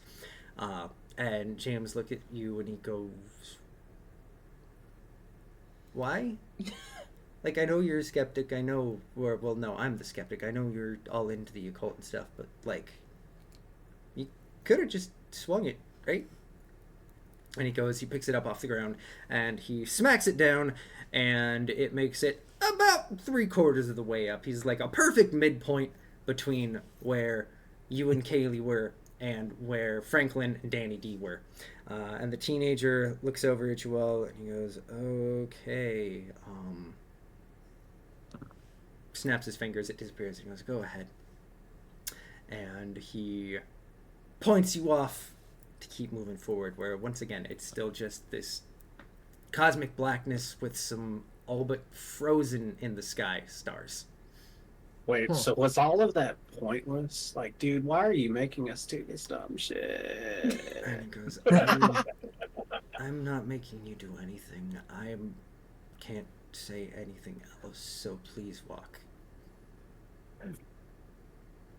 And I walk off. Are you telling us to walk the plank? And I think just as you all come up to a food court, I don't know about you all. I think now sounds like a good time to take a quick little break. Are we good for that? Just a quick little, 4 to 5 minutes something to take a breath, get some snacks, and for 45 everybody minutes? here in chat. 4 to Yep. 5. Oh, I was No, like, not 45 minutes. Babe. Good chance for us to also be able to do a special little thing because we have Yep. a premiere of a brand new Reset Vibes song that we are so very lucky to get to check out here. So this song is called Tiger Lily Sunset. We're going to give this a listen, and then we'll be back at the food court. But stick with us, y'all. We will be back very shortly.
We could hear it. All right.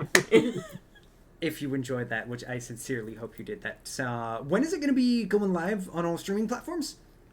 November 3rd, it'll be available on pretty much everything. Spotify, Apple Music, Deezer, you name it. Hell yeah. I'll drop that link once again. Check out Reset Vibes. Josh has some absolutely fucking amazing stuff coming up. Gizmo is a massive Reset Vibes fan.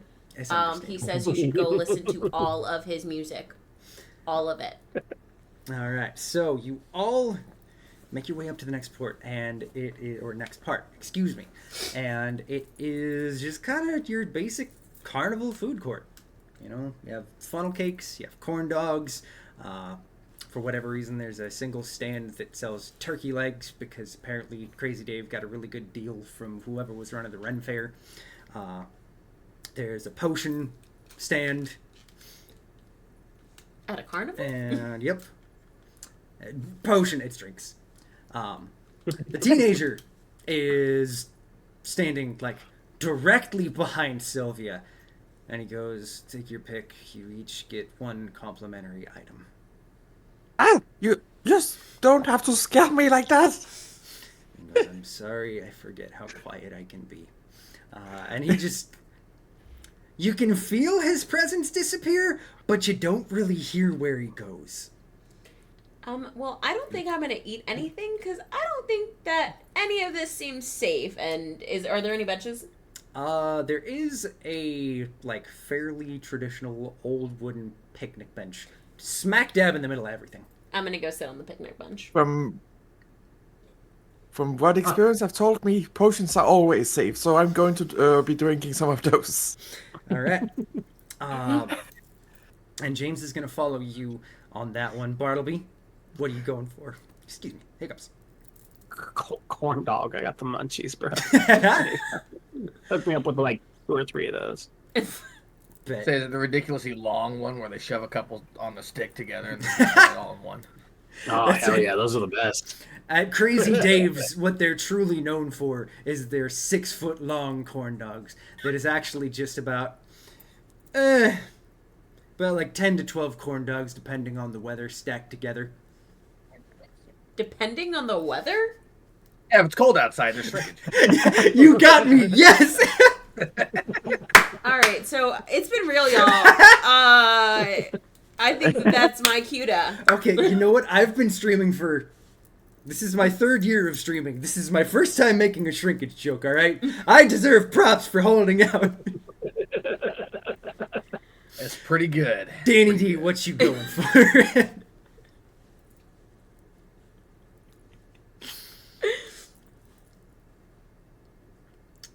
And if you want to know more about what's out there, let me know. But what's right. Danny D getting? Oh, you're good. I was spacing out. I didn't hear my name, but it's apologize. There must have been another mirror nearby. Well, I'm thinking that turkey leg, man.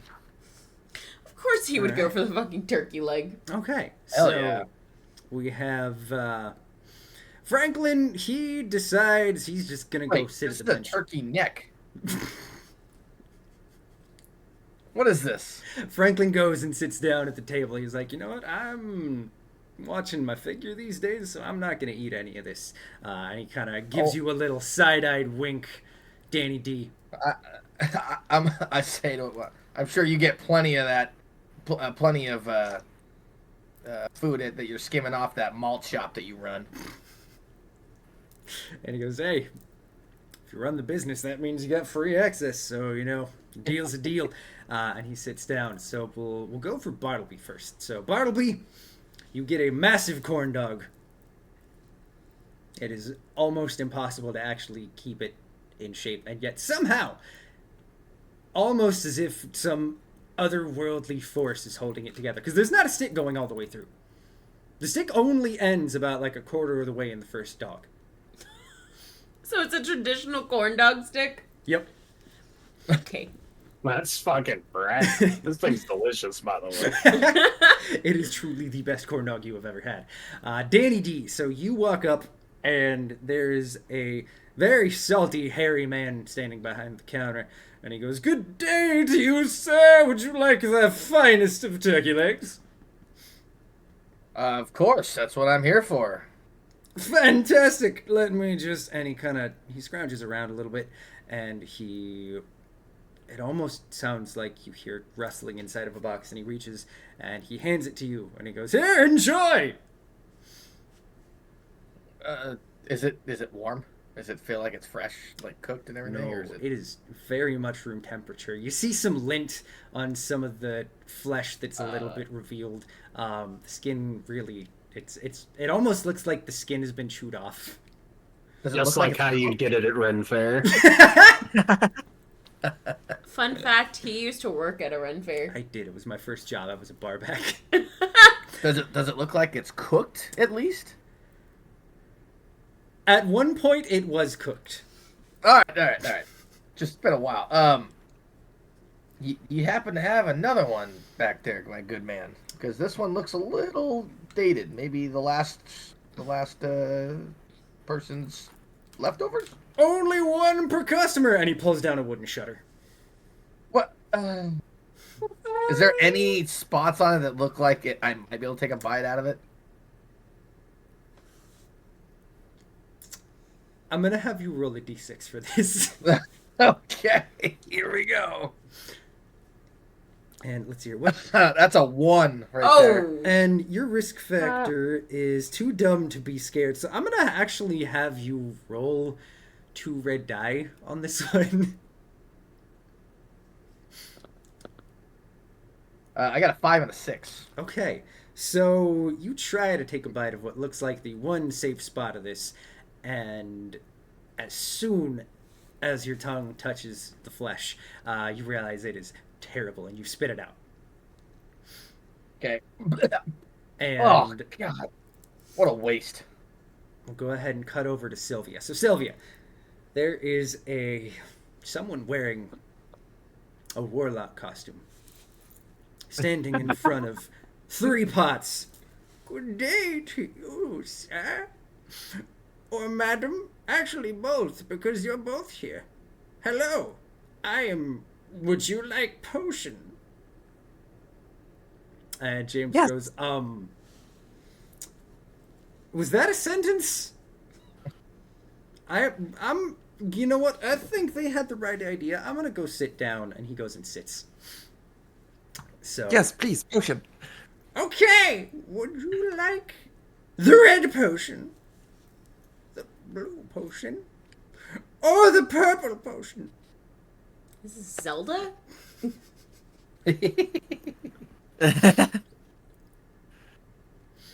And if you're not sure, I will have you roll a weird to try and decipher what potion to get. I'm going to go over to each of the cauldrons and just smell at each one, shake them around, see the viscosity, and yes, I'm going for a weird here. Okay, I think that sounds like a good idea. Let's see what you get. Which, you know what? I got a 6. You got a 6. Okay, perfect. So you can tell from looking at all 3 of these pots that the purple is definitively just the leftovers of whatever batch of the other 2 poured together repeatedly over who knows how long. The red potion, you can tell from just simply being near it that it is definitely just fresh blood. And the blue potion is blue Gatorade. So you get I'm going with purple. No. Okay. So I don't think he was expecting that. I was not expecting that. So go ahead and I feel like this falls under the morbid curiosity, so I'm gonna have you roll 2 d6s. Yep. And I kind of hope this fails, because I have a very fun idea. 4 and 2, so no harm, but it was definitely a fail. Damn it. So you take a big old sip of that, and immediately spit out the weirdest concoction that you have ever had in your mouth.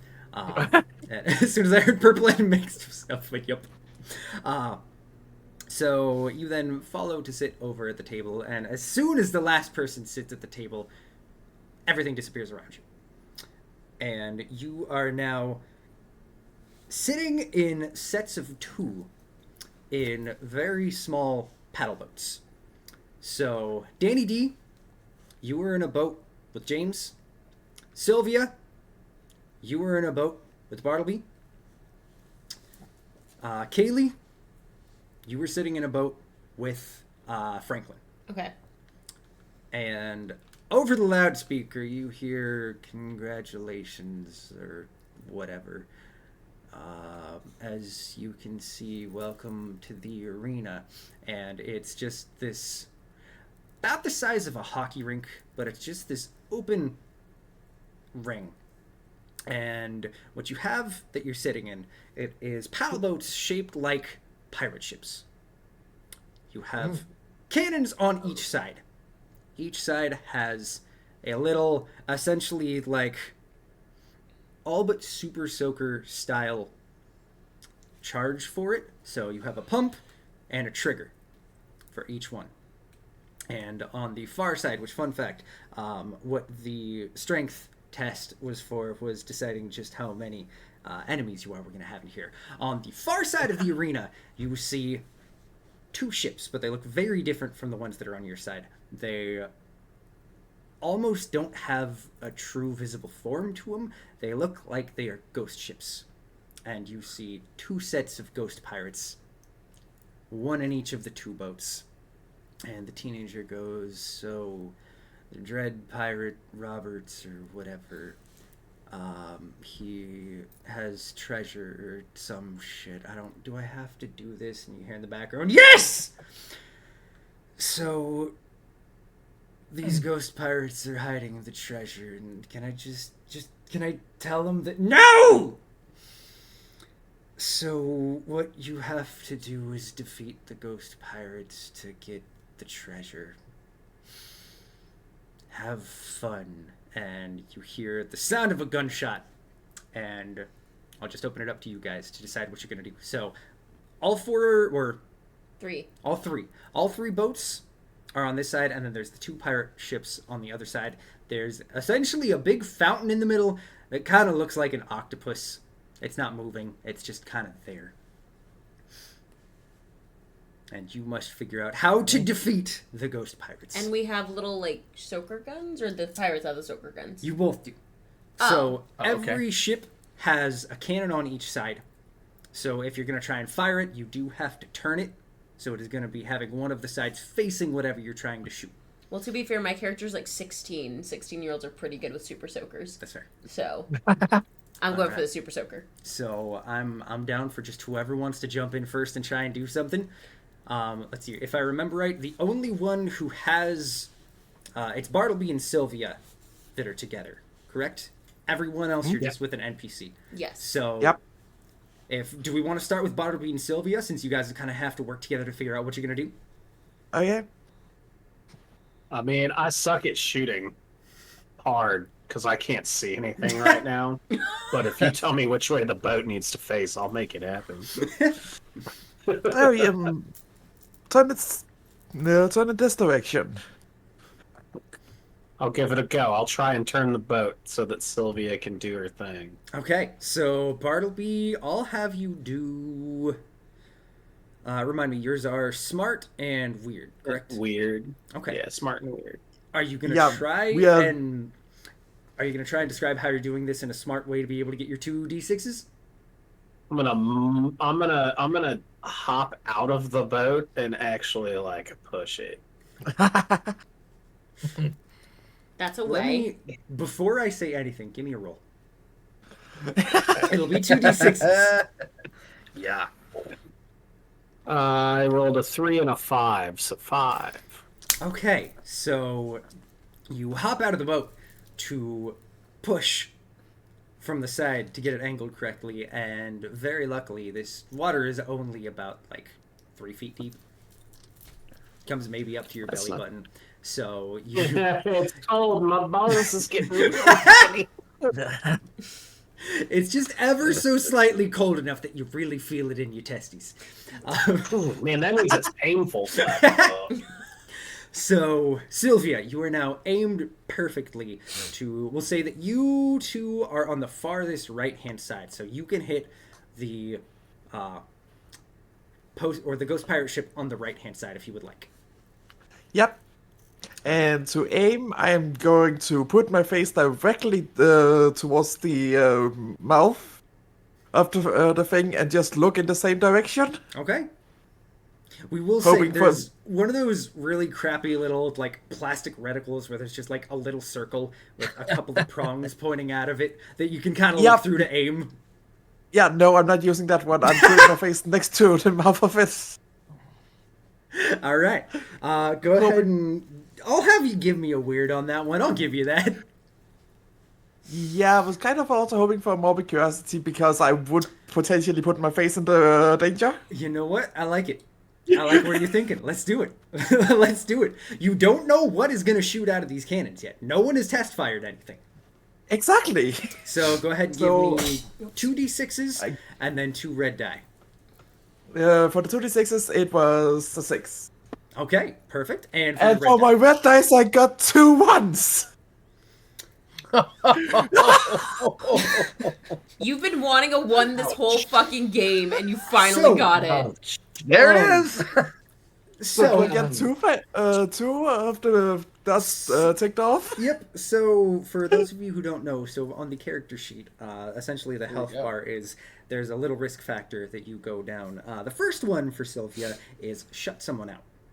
So in this moment, Sylvia is shutting someone out because the second thing that happens is your rival dies. So you perfectly manage to hit right on the starboard side of the ship that you were aiming for. Unfortunately, due to circumstances that you don't necessarily understand, a second shot rings out, and all you hear from what's coming from a little bit further to the left, the ship that Kaylee is in, is you hear the sound of gasping for air and something hit the water. So I'm alone now? Yep, so Kaylee's now Yep. alone. James is dead. Sick. Okay. And Cool. the person I'm Man. getting out is Kaylee, so I fully don't recognize that anything happened over there. Can we see everyone pretty well? Is it hard to see the other boats? You can see everything so incredibly clearly. Okay. There's no I couldn't- fog on this water. There's nothing. Okay. It's actually like there's also a spotlight. You can't tell where it's coming from, but there is a spotlight pointed at every single ship, including the ghost ships. Okay, so it was pretty clear. So I watched that happen. I'm assuming, or at least I'm paying attention. Yep. And I was like, oh, these things are lethal. And so I'm assuming I'm with my rival in the boat, and I'm trying to see if I can turn the thing around. So you are with. Wait, I thought I was actually with Franklin, and I thought he Oh, no, was that's with right. James. Never mind. That's right. Oh. That's right. It was Danny D who was in the one with James. Yep. So James, Danny okay. D, you witness as Your you companion. don't see anything. You just feel this rush of air come right past you at a diagonal angle, and Okay.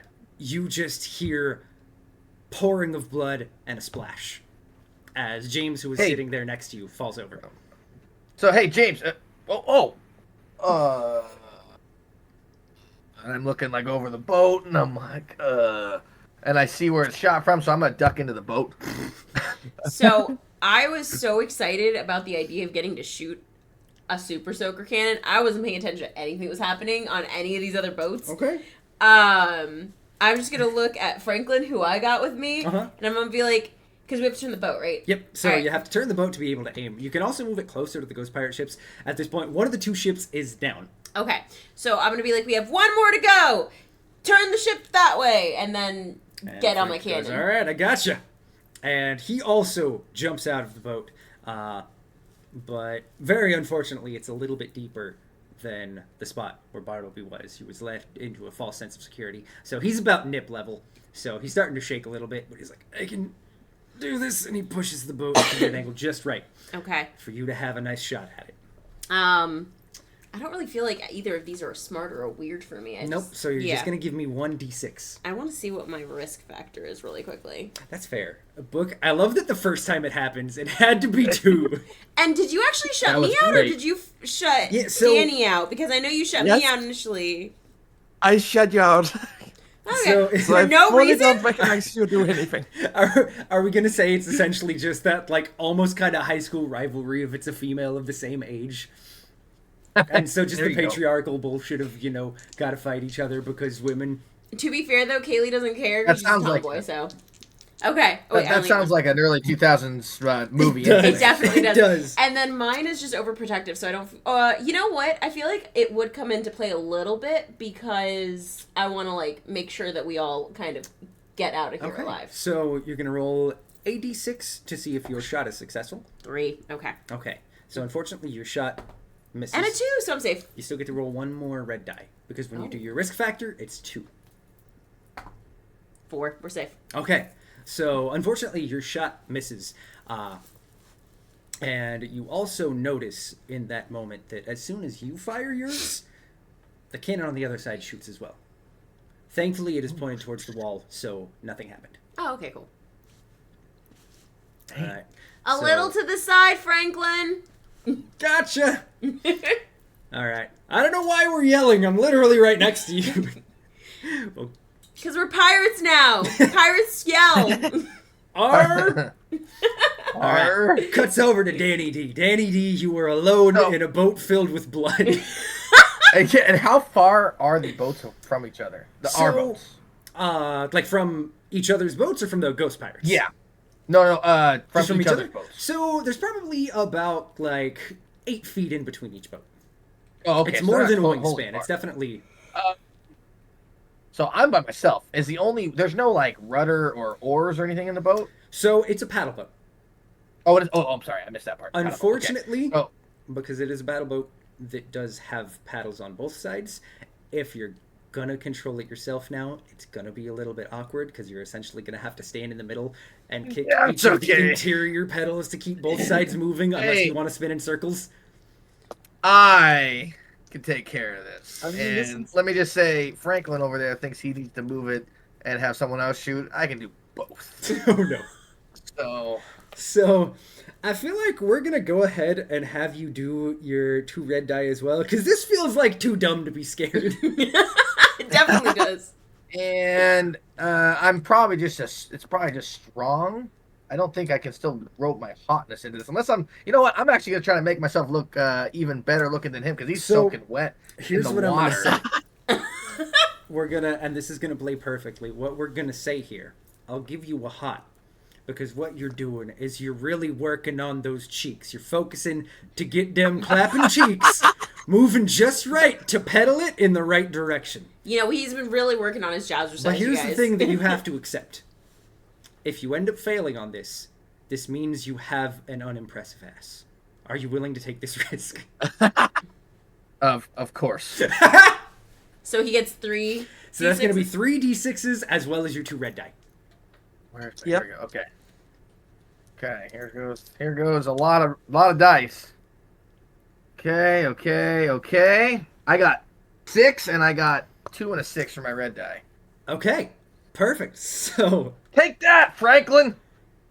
in the most confusing and absurd state of events, everyone in the room, including the ghost pirates, including the voice of Crazy Dave, cannot help but hear the clapping of those glorious cheeks as you so beautifully manage to maneuver. You even down to moving one leg a little bit faster than the other to start turning towards the pirate ship as those glistening cheeks aim it up and fire the cannon directly off. It feels a little weird for you to be describing one of your best friend's ass cheeks as glistening, especially considering I don't think you've ever referred to mine that way. It's I Danny think D, it's not- I think it's fair. I mean, it's pretty damn accurate. What would Layla say?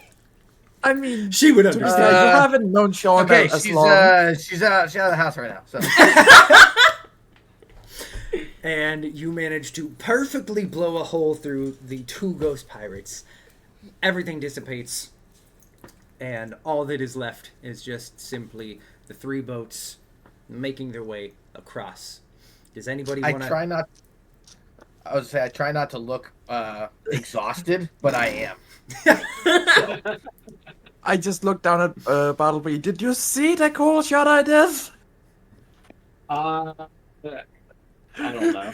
Maybe. Bart was probably throwing another gummy back. I love that no one's acknowledging the fact that there's a literal dead corpse of one of the crew members. Well, I hadn't even been paying attention to any... Like, Franklin and I Oh, were yeah, you having and our Franklin, own... y'all didn't notice a fucking thing. Yeah, we were having a good old time together. The only one who would have potentially noticed this would have been Sylvia. I feel like me and it. Franklin And have... also, I mean, Danny D too, but like... Yeah, no, I noticed, and I ducked down in the boat because somehow that was supposedly be a super soaker was aimed at me, and he killed my boat partner. So, but other than that, I wasn't gonna say anything because I don't know that guy, and I'm gonna be selfish about the fact that he can sleep with the fishes. It's okay. Dang. All right. I must say, I feel a slight disturbance in the force now because it feels like there's somebody not seeking me constantly. Dang. I will say, if anybody asks, I'm not gonna lie, but whatever. Yeah, no, those super soaker cannons, yeah, those were lethal. Yeah. So, as soon as the ghost pirate ship dissipates, you hear over the loudspeaker, "Congratulations, make your way to the exit." And a door that wasn't there behind where the ghost pirate ships were, opens up, and you see a blinding white light. Hey, you said there was treasure. They were guarding treasure. And over the loudspeaker, you hear, "It's metaphor!" As we're walking toward it, I'm gonna be like, hey, does anyone know what happened to that other guy that you were with? And Frank goes, "Wait, there was another guy?" Wasn't Are you there? talking about? Yeah, there was people here. I thought it was just the 4 of us. Are you talking about that creepy guy that was following you? I Nah, just not look at my him. nails fully, not recognizing that you're saying anything. No, not Oh! not the Paul Giamatti guy. No, there was some other guy with this chick that is completely ignoring me now. And Oh, well. Franklin goes, "Are you sure about that? I thought it was just 5, I guess. I don't honestly know anymore." I'm guessing when it was John. What was that guy's name? James? James. James. I'm guessing when James got shot, I have some blood on me as well. Oh yeah, So- no, 100%. You would like, there's some blood. There's a little bit of like some lung bits just kind of hanging on you. That's why those cheeks are glistening. I look over. I like your new what you did for your outfit. Oh yeah. James helped me with this. Yeah, he's a nap in the water over there. Well, isn't the water gone now? Like, that's why I'm like, hey, like, what happened to this guy? Because The like, water's gone, but so is his corpse. yeah, exactly. That's why I'm like, hey, there was another person, but he's not here anymore. He fell over. I figured he was okay, but he was right there in that big pile of, or in that big stained Well, spot of blood there. But It's clearly where a he went. Willy Wonka moment. He'll show up when we leave. yes. You know what? Let's just keep going, guys, and just like I walk through the glistening bright All door. right, You just start hearing Oompa Loompas start singing. Oompa loompa doopa dee head. You are gone because James is dead.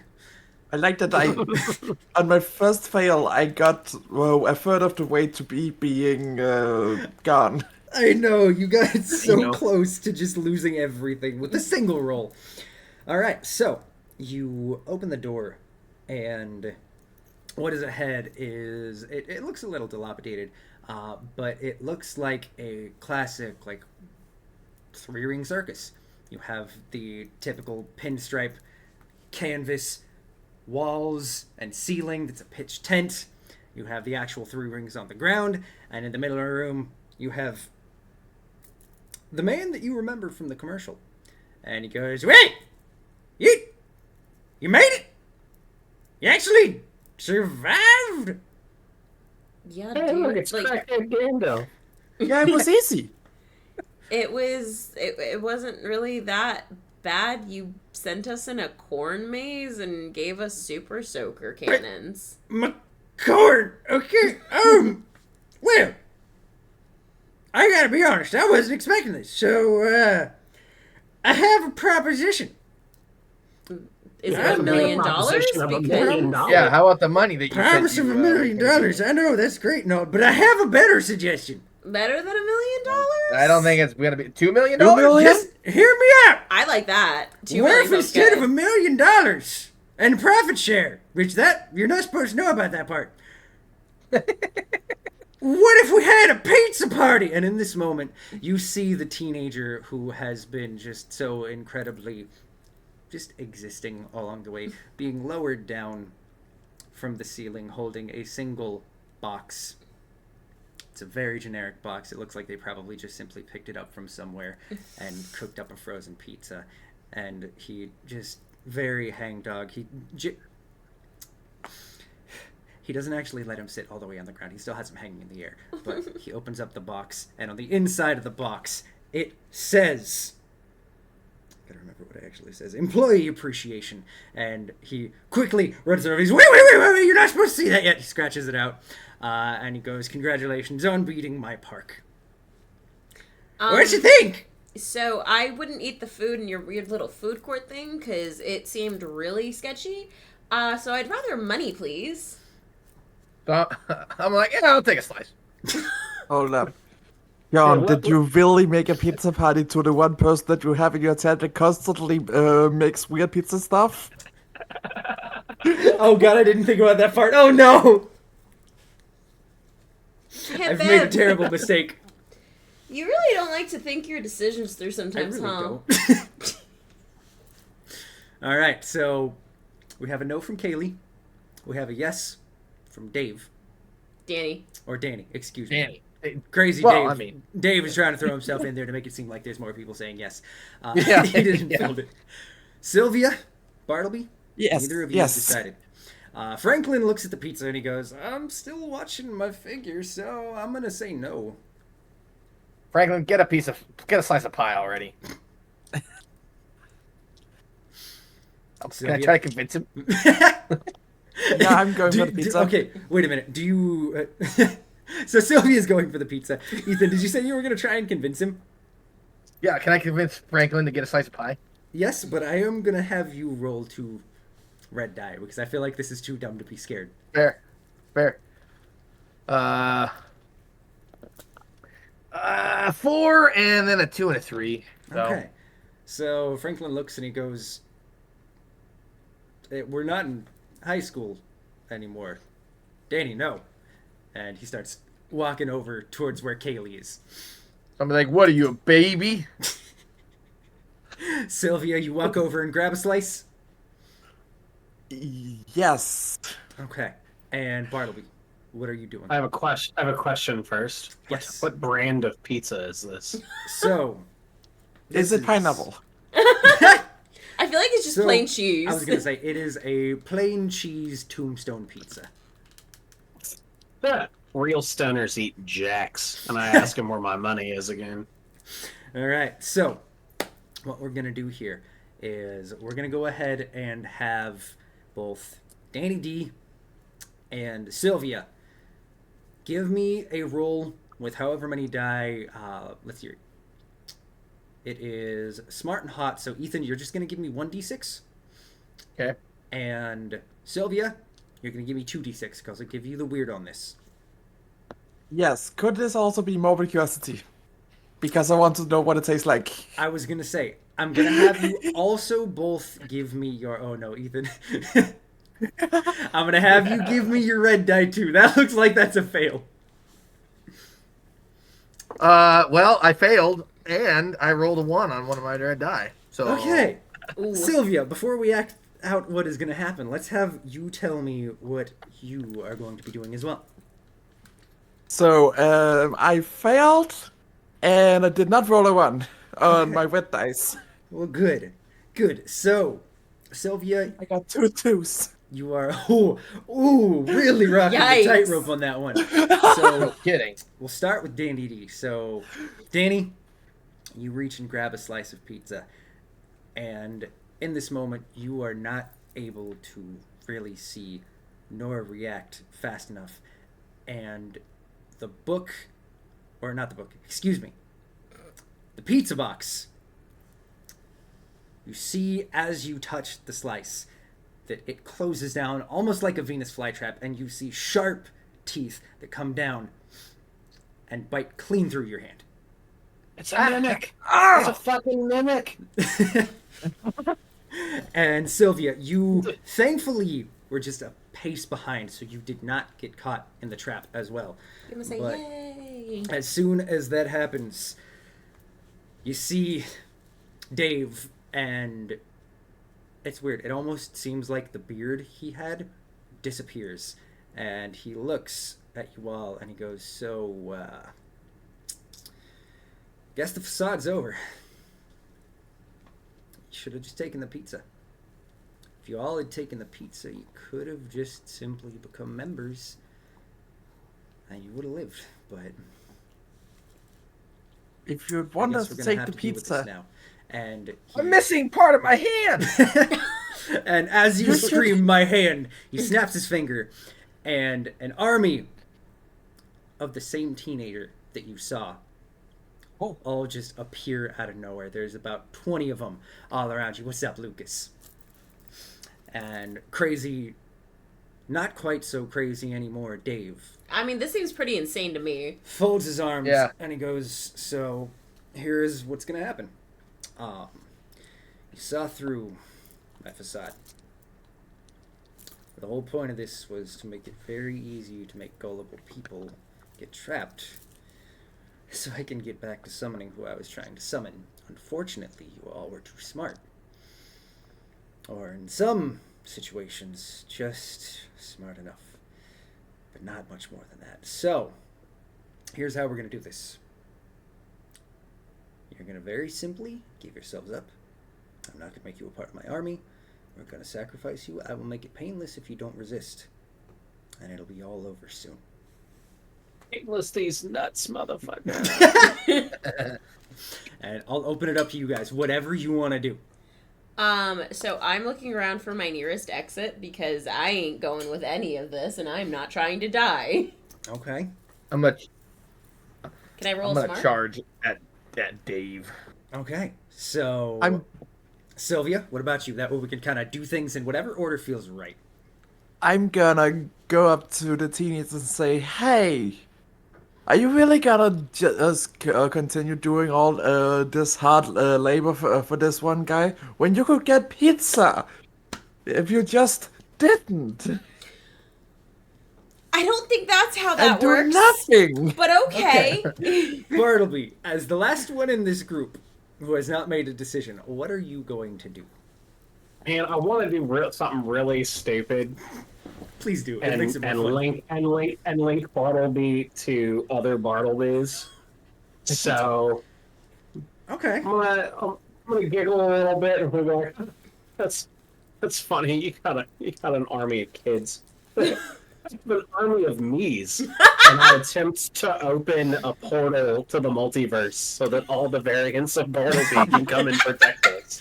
Okay, so here's what I'm thinking for the order. We're going to start with Kaylee. Okay. We have to finish with Bartleby on this Yes, one. we absolutely We're do. going to start with Kaylee. So you were just simply going to try and find a place to escape. I have smart. Can I use my smart? I will let you use smart on this one. Yes, do. Okay. I got a 5 and a 6, you guys. Okay. Nice. So, and remind me, what is your risk factor on the Overprotective. overprotective? Since you're not doing anything overprotective, you're just simply trying to save yourself in this one. I will not have you do anything. He's overprotective of her own life. Yep. I'm very You know what? protective of my That's fair. life. That is I fair. can roll 2 red. I'll give you 2 red because you're kind of taking a risk. There's room to slip in between, but there is an army of angsty teenagers. And honestly, if I am able to find an exit, I'm gonna grab whoever's closest to me and try and help them get out too. Okay. So we're gonna say you're looking for the exit. Yes, I'm looking to go toward the exit, but also my red die, I got a 3 and a 6, so I didn't get Okay. it. So you manage to see that to the right hand corner of where Dave is, there is an exit. Oh, sick! I'm walking toward that. Okay. So you're gonna potentially start walking towards that. Next up, let's see here. We're gonna go to Danny D next. So Danny D, you were gonna charge right at Crazy Dave.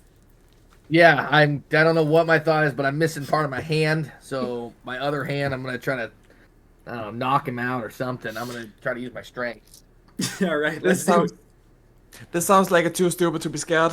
It really Yep. does. So we'll have you do the 2d6s, and we'll have you do the 2 red die as well. And honestly, though, Okay. while he's doing his rolling, since my character is going in the same direction that he is, I feel like since I am trying to grab whoever I can on my way out, I would try and kind of like reach for him to pull him toward me. Let's see what happens. Although, where's Franklin? Because Okay. I kind of bought it with Franklin. I was gonna say, I think you're just taking Franklin with you. Cool. Franklin's coming with me. All right, so on my 2d6, I got a 6, Okay. and then on my reds, I got a 2 and a 5. Okay. So with your and let's see here, is Danny D right or left-handed?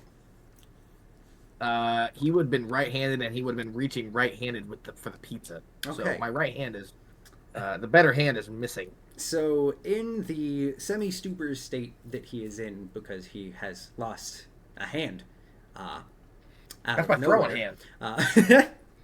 he's gonna need that for when they eventually call him back to go pro. God damn it. Yeah, exactly. At age That was a 70. tiny hand. He takes a Coach would have put me in. he takes a swift turn and makes a beeline right for Crazy Dave. Dave is not looking at you right now. Dave is currently staring daggers at Bartleby. So he does not notice as you come running up, and with your now stump of a hand, you punch him directly in the skull with your lack of hand. Ow. And he is very much knocked off balance, and Ow. he takes a glancing blow. You can't help but notice that you actually managed to cut his forehead a little bit with your bones. Aye. Yeah, that makes sense. Yes. All right, Sylvia. Okay, and I feel There's like an this image. is both a weird thing and a smart thing, and a very curiosity thing to do. All right. Wow, it was. Wait, my curiosity. No, I did not succeed even with 5 dice. Ooh. Okay. So, and remind me, what was it you were trying to do again? I was trying to convince the teenagers to simply do nothing and eat pizza. And so, as you try, honestly, very weakly, to not try to convince them to unionize, but just to convince them that they should eat pizza instead of helping Dave. As one does. They look at you and they just simply go, contract. And we're going to cut over to Bartleby. I love how we Okay, always so- end shit with Josh doing some crazy ass shit as Bart.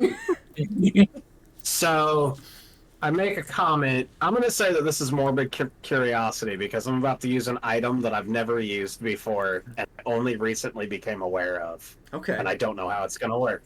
Okay. So, I pull out a little cube, and I go, "Haha, the other one said that this could save me if I ever needed to, so why not?" And I start fumbling with it, and I rolled on my regular d6s. I rolled a 3 and a 6, and on my reds, I rolled a 1 and a 4. Okay. Oh, And no. let's see here. Weird is your main? Am I remembering? that right? Weird. So Weird is my name. Yeah, so you shut someone out. So what I'm gonna say is, I'm sorry, I bumped you, love. Just abusing me.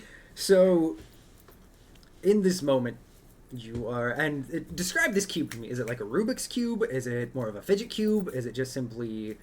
No, it looks like the Lament configuration from Hellraiser. Okay, okay. So you just so perfectly managed to slide this in place, and in this moment,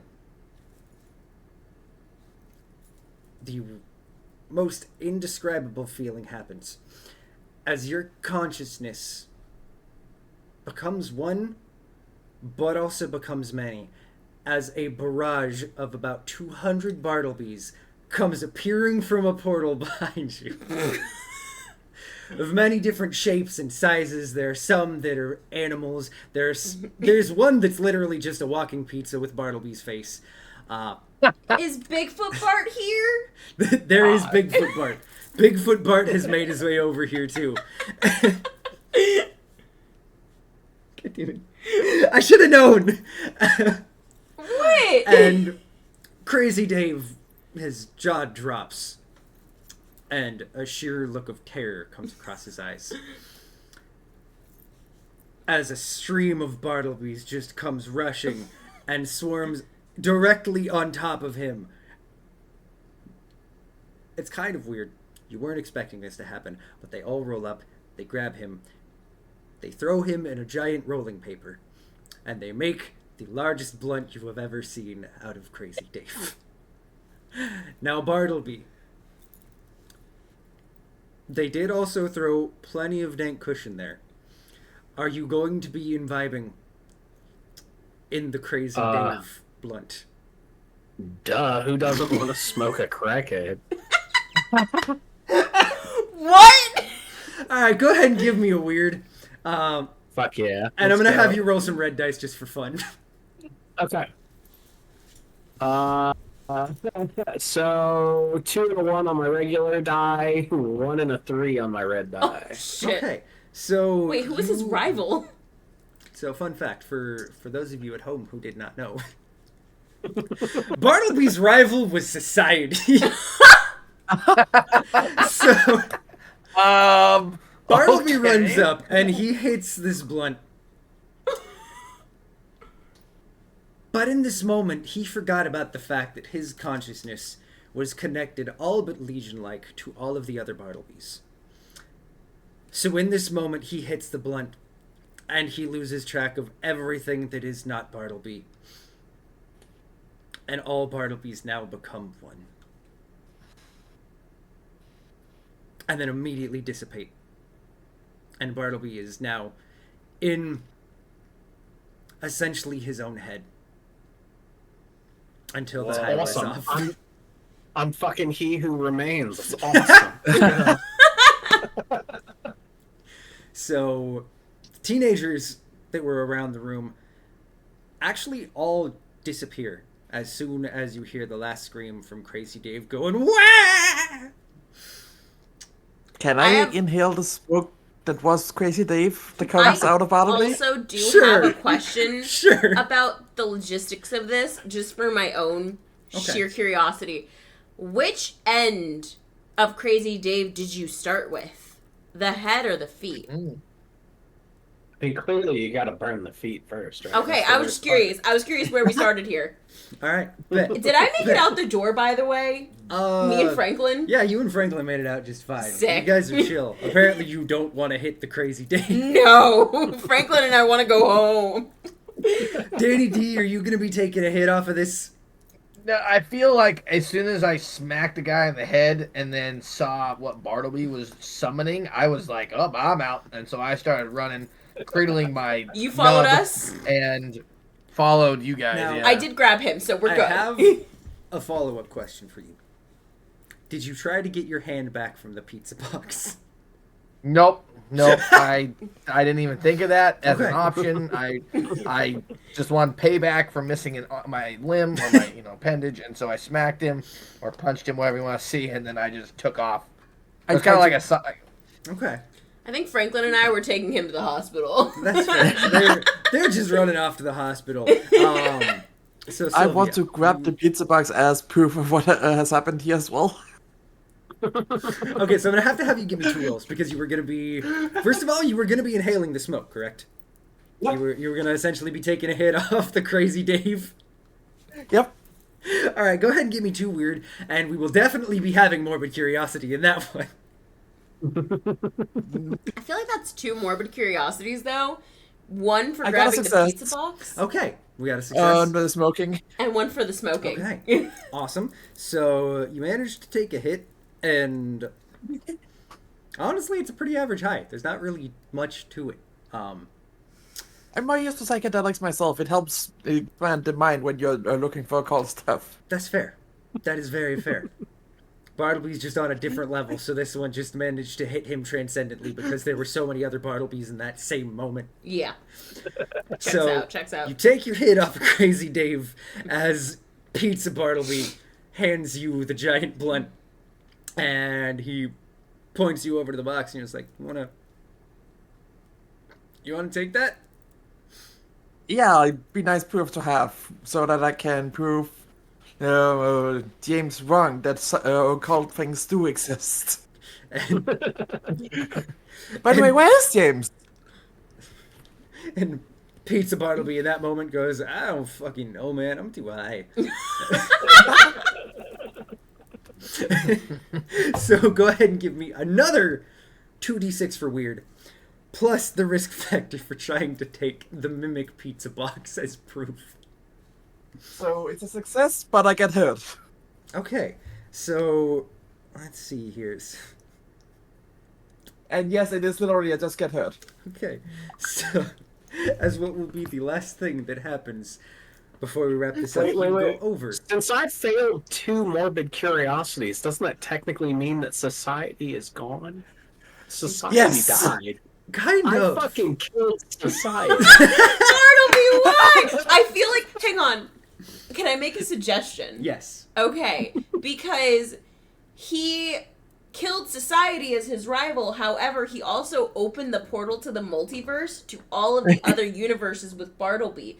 So would that mean that he has then killed society in every single universe? Oh my Or potentially fuck things up so bad that all of these different societies just got like transcended into each other? You know what we're gonna leave the answer for that as? We're just gonna have to wait till the next installment of the BCU. God damn it, Sean. The Bartleby Cinematic Universe! Okay, one of these days, I mean, Josh did should society actually die make back in a mini 2002? movie as Bartleby. You're not wrong, but society definitely died in around 2000. Yep, honestly though. So, Sylvia, as you go to grab the pizza box, as your one last bit of proof, you reach out to get it. And as you almost have it secure, unfortunately, a finger on your non-dominant hand slips, and the pizza box opens up just enough that it manages to take 3 fingers. But you still manage to get the pizza box and escape. A lot of digits in that box. And on the other side of the door, as you all finally make it out safely, Bartleby is kind of, we don't know if he's ever going to come out of the tent, to be honest. He's it's going to take him a little while to come down from that one. Bartleby just vibing with all the other Yep, Bartlebies. exactly.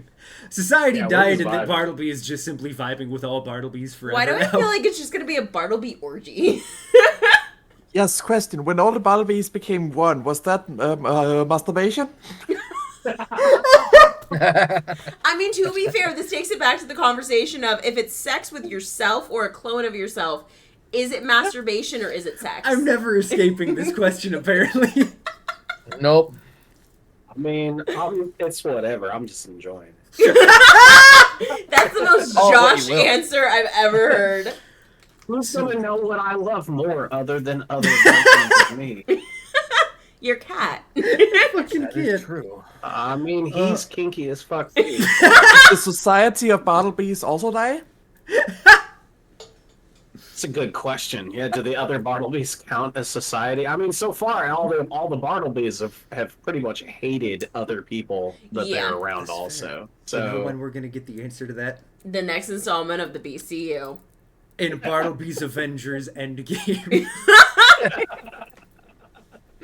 They have to bring back society to I'm gonna- destroy it again. I'm gonna have to make custom rules Fine. for a 1-page and make one that is literally Bartleby Avengers, where everyone is a different iteration of Bartleby that goes off to be heroes and shit. I have Okay. to find the 6.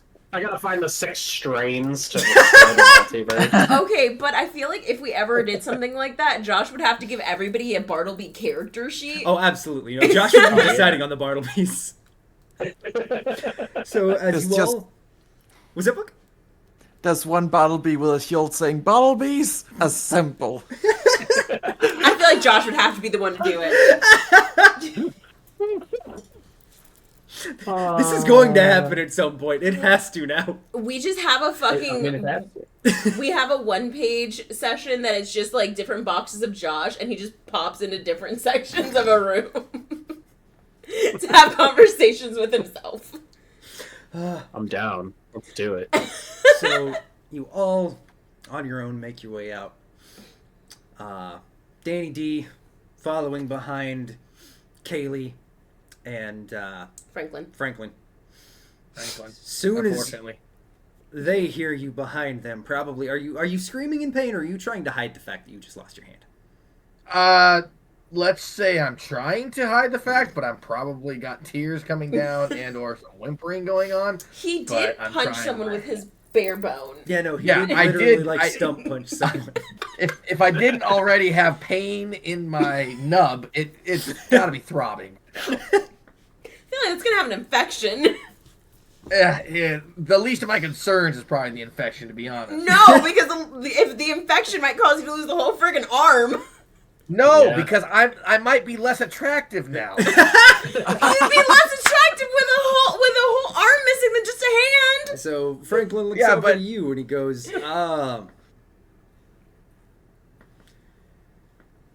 this might be wilder than our high school days, huh, man? I'm just gonna be like, do you want us to take you Well, to the yeah, you hospital? can say that again. Yeah, what she said. Do you want to go to the hospital? Am I losing a lot of blood? Hey, do you Little want bit, your yeah. dentist back? I think I can tear this one open and get them out. So Sylvia is the next I to also come do out, need my and- pizza at some point. and you hear Sylvia shouting these things. Are you going to try and open the pizza box to get your hand and Sylvia's fingers back? Sylvia, you could give that a shot. I'm not touching it. We could take it to the hospital and they could try. Maybe there's a sedative for a mimic that I don't know about. And Franklin goes, do they handle Just things feed it like some this? ranch. Well, I sure don't. Do any of you I have a hand- knife? No, I don't just carry a knife around on me. Sorry. And Yeah, they have one Amanda at the Bynes hospital. Carries a knife. Huh? I haven't. I feel like Amanda Bynes definitely carries a knife. That's These fair. days, she definitely does. Well, definitely, It's a yeah, these stiletto. days, yeah. The spring-assisted stiletto. Yep. They have I knives over want at the some, though. hospital. My idea is to just cut the top of the pizza box open so I can reach in without getting to the nice teeth. Okay. I'd use some forceps So- to do that. We're gonna go ahead and say that at this point Bartleby has made his way out of the smoke-filled fume. He's wearing different clothes than he was when y'all were in there before. What a Bartleby does in the BCU is for a Bartleby and a Bartleby alone.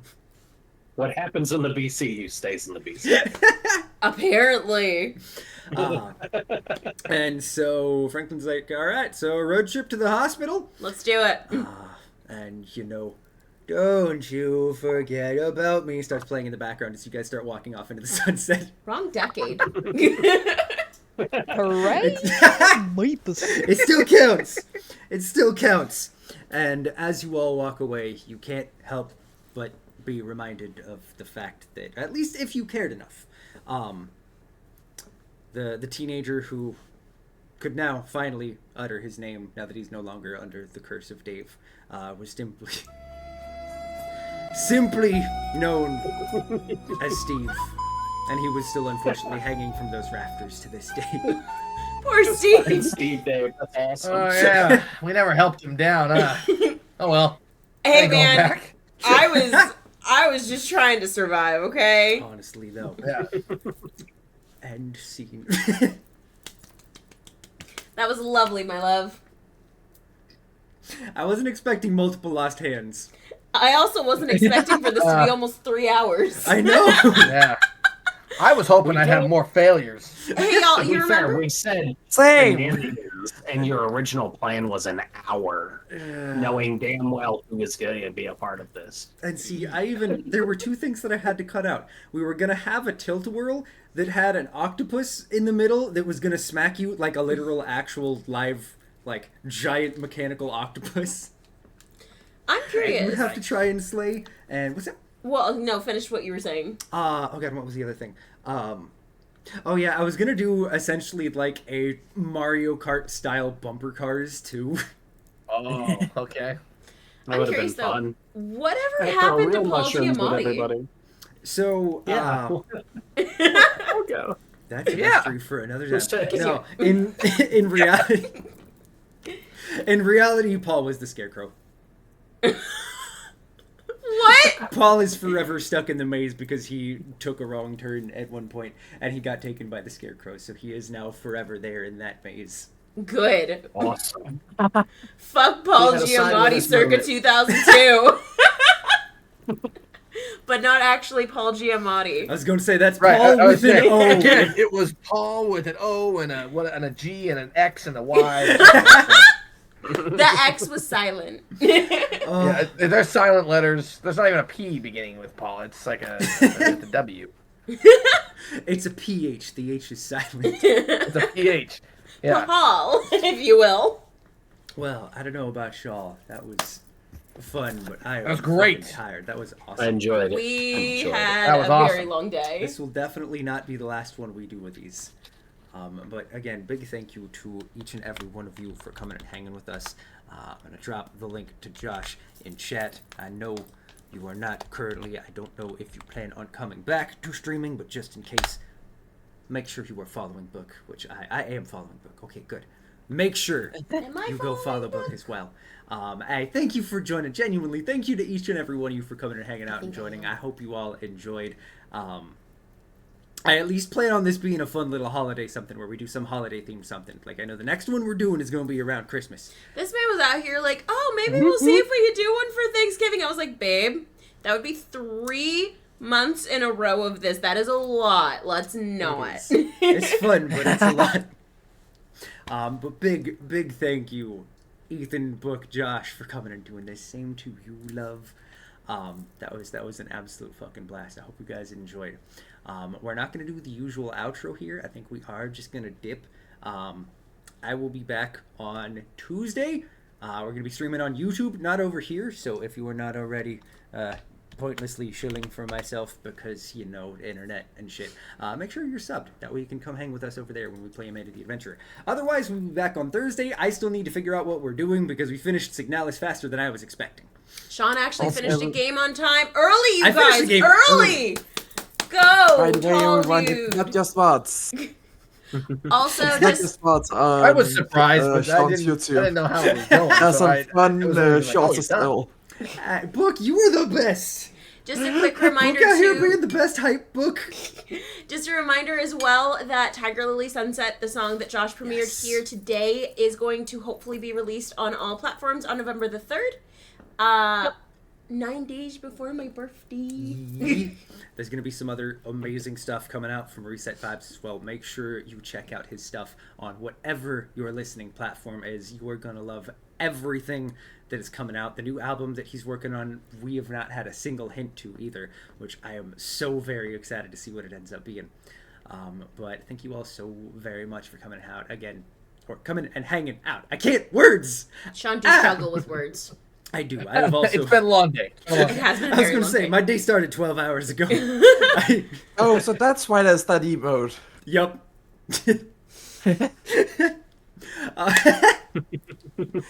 Thank you all so very much for coming out. Again, big thank you, Ethan, Caitlin, Book, Yeah, and Josh thanks for for hanging having with me. us. This will not be the last time we do this. I will see you all Thank you for having us. either. thank Absolutely. you. It was such a pleasure. I will see you all either Tuesday on YouTube or Thursday. Thursday. Words. Thursday on Twitch. But I love you guys. Have a great couple of days. Bye.